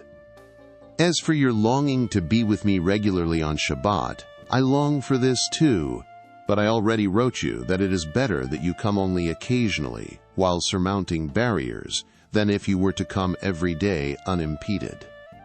For the main reason that a person comes into the world is to overcome barriers and to come up against doors of bronze and bars of iron. The only way to break them is with will and longing and intense desire, as we have often discussed. You will hear from the carrier of this letter how much pain I have felt these days. I was upset over this beyond description. Perhaps a little of this you can understand for yourself. There was nowhere for me to hide from this great pain when, in the midst of it all, none other than my dear friend Rebbe Nachman, may his light shine, grandson of the crown of our heads, may the memory of a tzaddik be a blessing, along with a few other distinguished guests from your community and from Nemirov, came to stay with me for Shabbat. Then I saw the marvels of God, and I had faith that with His tremendous wonders, He would help specifically now, for the sake of His great name, and allow me to honor the Shabbat fittingly with words of truth, flowing from the well springs of salvation. God helped me greatly with His great and awesome wonders, and you will hear a little bit about it from the carrier of this letter. It is impossible to describe any further all that transpired in this, and how we must thank God for your miracles which are with us every day, and for your wonders and favors which are with us at all times. Amida. May God have mercy on us as a group and on every single individual. May He see our suffering and our toil, and may He seek those who are groundlessly pursued like ourselves. May He rescue us immediately from all our enemies and pursuers, both in body and in spirit. Most importantly, may He help us to be worthy, at least from now on, of truly being as He wishes us to be. I am so busy that it is impossible to continue. The words of your Father, constantly waiting for salvation. With the help of God, Sunday, Devarim 5593. My dear, beloved son, I received your letter just now. It is time to go to sleep, and I do not have time to write very much. I was very pleased to learn that you are working on the indices. It is a tremendous and everlasting achievement when we are worthy of working on the books of our Master, Teacher, and Rebbe, of blessed memory, particularly when we make improvements in them, which will benefit the public for generations to come. The greatness of such work is indescribable. It is good to thank God for having helped us thus far. You ought to constantly inspire yourself with this, because even now, when you cannot study with the consistency that you should, you are nonetheless worthy of being involved in holy, sublime work like this. May God continue to be with you, and may you be able to return to the tent of Torah study with consistency and diligence. Let your Torah study be fixed, and work only as you must. You should long for this constantly. For the time being, you should grab all that you can and bring yourself to joy over every last good point. Give thanks for the past, and ask every day to constantly grow in holiness and understanding in the future. This is true length of days, as is explained in the Rebbe's works. The words of your Father, who is praying for you. Greetings to my beloved friend Rebbe Nachman. May his light shine, grandson of our splendorous pride, our master, teacher, and Rebbe. May the memory of a tzaddik and holy man be a blessing. I was extremely pleased to learn from your letter that, thank God, there is peace in your home. May God continue to be with you, that there may be peace in your home always. May you also be worthy of peace within yourself, and of not having your heart divided at all, until you are able to pray properly, with intensity and great enthusiasm, thereby achieving overall peace. Amen. May it be His will. Greetings to all our comrades with a great love. With God's help, Sunday after midnight, Vechanan 5593. My dear beloved son, greetings to you and your wife. I received your letter just now, and I really do not have time to write you a response. But your longing is so strong that I am forced to do your will and at least write you something. I am extremely pained by all you are suffering as a result of your wife's infirmity, may she live, and from what happened in Odessa. But I already know with the utmost clarity that the whole world is full of suffering, as we have discussed many times. I heard from the Rebbe that he knew about all his sufferings beforehand. If it were not for that, it would have been difficult indeed for him to bear them. King David said, "For I am braced for suffering, and my pain is always before me. Hurry to my aid, God of my salvation." Nonetheless, you still need to know that the measure of goodness is even greater, and that the kindness of God is always there. For if it were not for the sublime kindness and mercy evoked by the great tzaddikim, especially those who dwell in the earth and pray on the world's behalf, and if it were not for the salvation, kindness, miracles, and wonders evoked each day by their exalted prayers, it would be impossible for a person to go on living. Someone who is open to understanding the truth can see this practically every day, with all the trials and tribulations which confront him, and with the little bit that he sees and hears of what others are going through every day. This is beside all the countless troubles and ordeals which occur throughout the world, every single day, in every single town, with every single individual. It staggers the mind. So a wise person will understand by extension, from the little bit that he himself perceives, what is taking place every day in the remainder of the king's provinces, the king of the world, that is. And realizing all this, that the same thing is happening everywhere, and not just to him, he will be able to discern hints and not be overcome by his thoughts which result from whatever is happening to him, whether it touches his livelihood, his health, or anything else. No matter where he is and whatever the situation, everything will serve only to remind him of God. For even in the lowest levels of hell, a person can still be near to God and remember him at all times. This is particularly true of all the various tribulations and ordeals that he goes, though, which, as we know and have often discussed, exist only to provide a person with hints. No matter what it is, prayer and crying out will always help. But it is hard to cry out and to pray except through the method I just described, because then a person does not become so overwhelmed.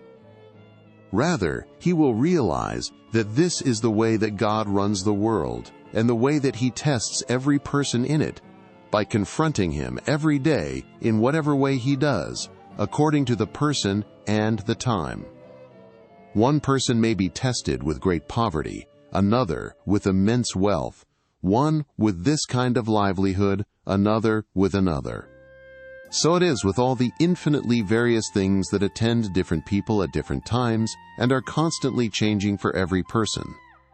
One person, depending on his actions and his soul, may need to be tested today in one particular way and another in an entirely different way.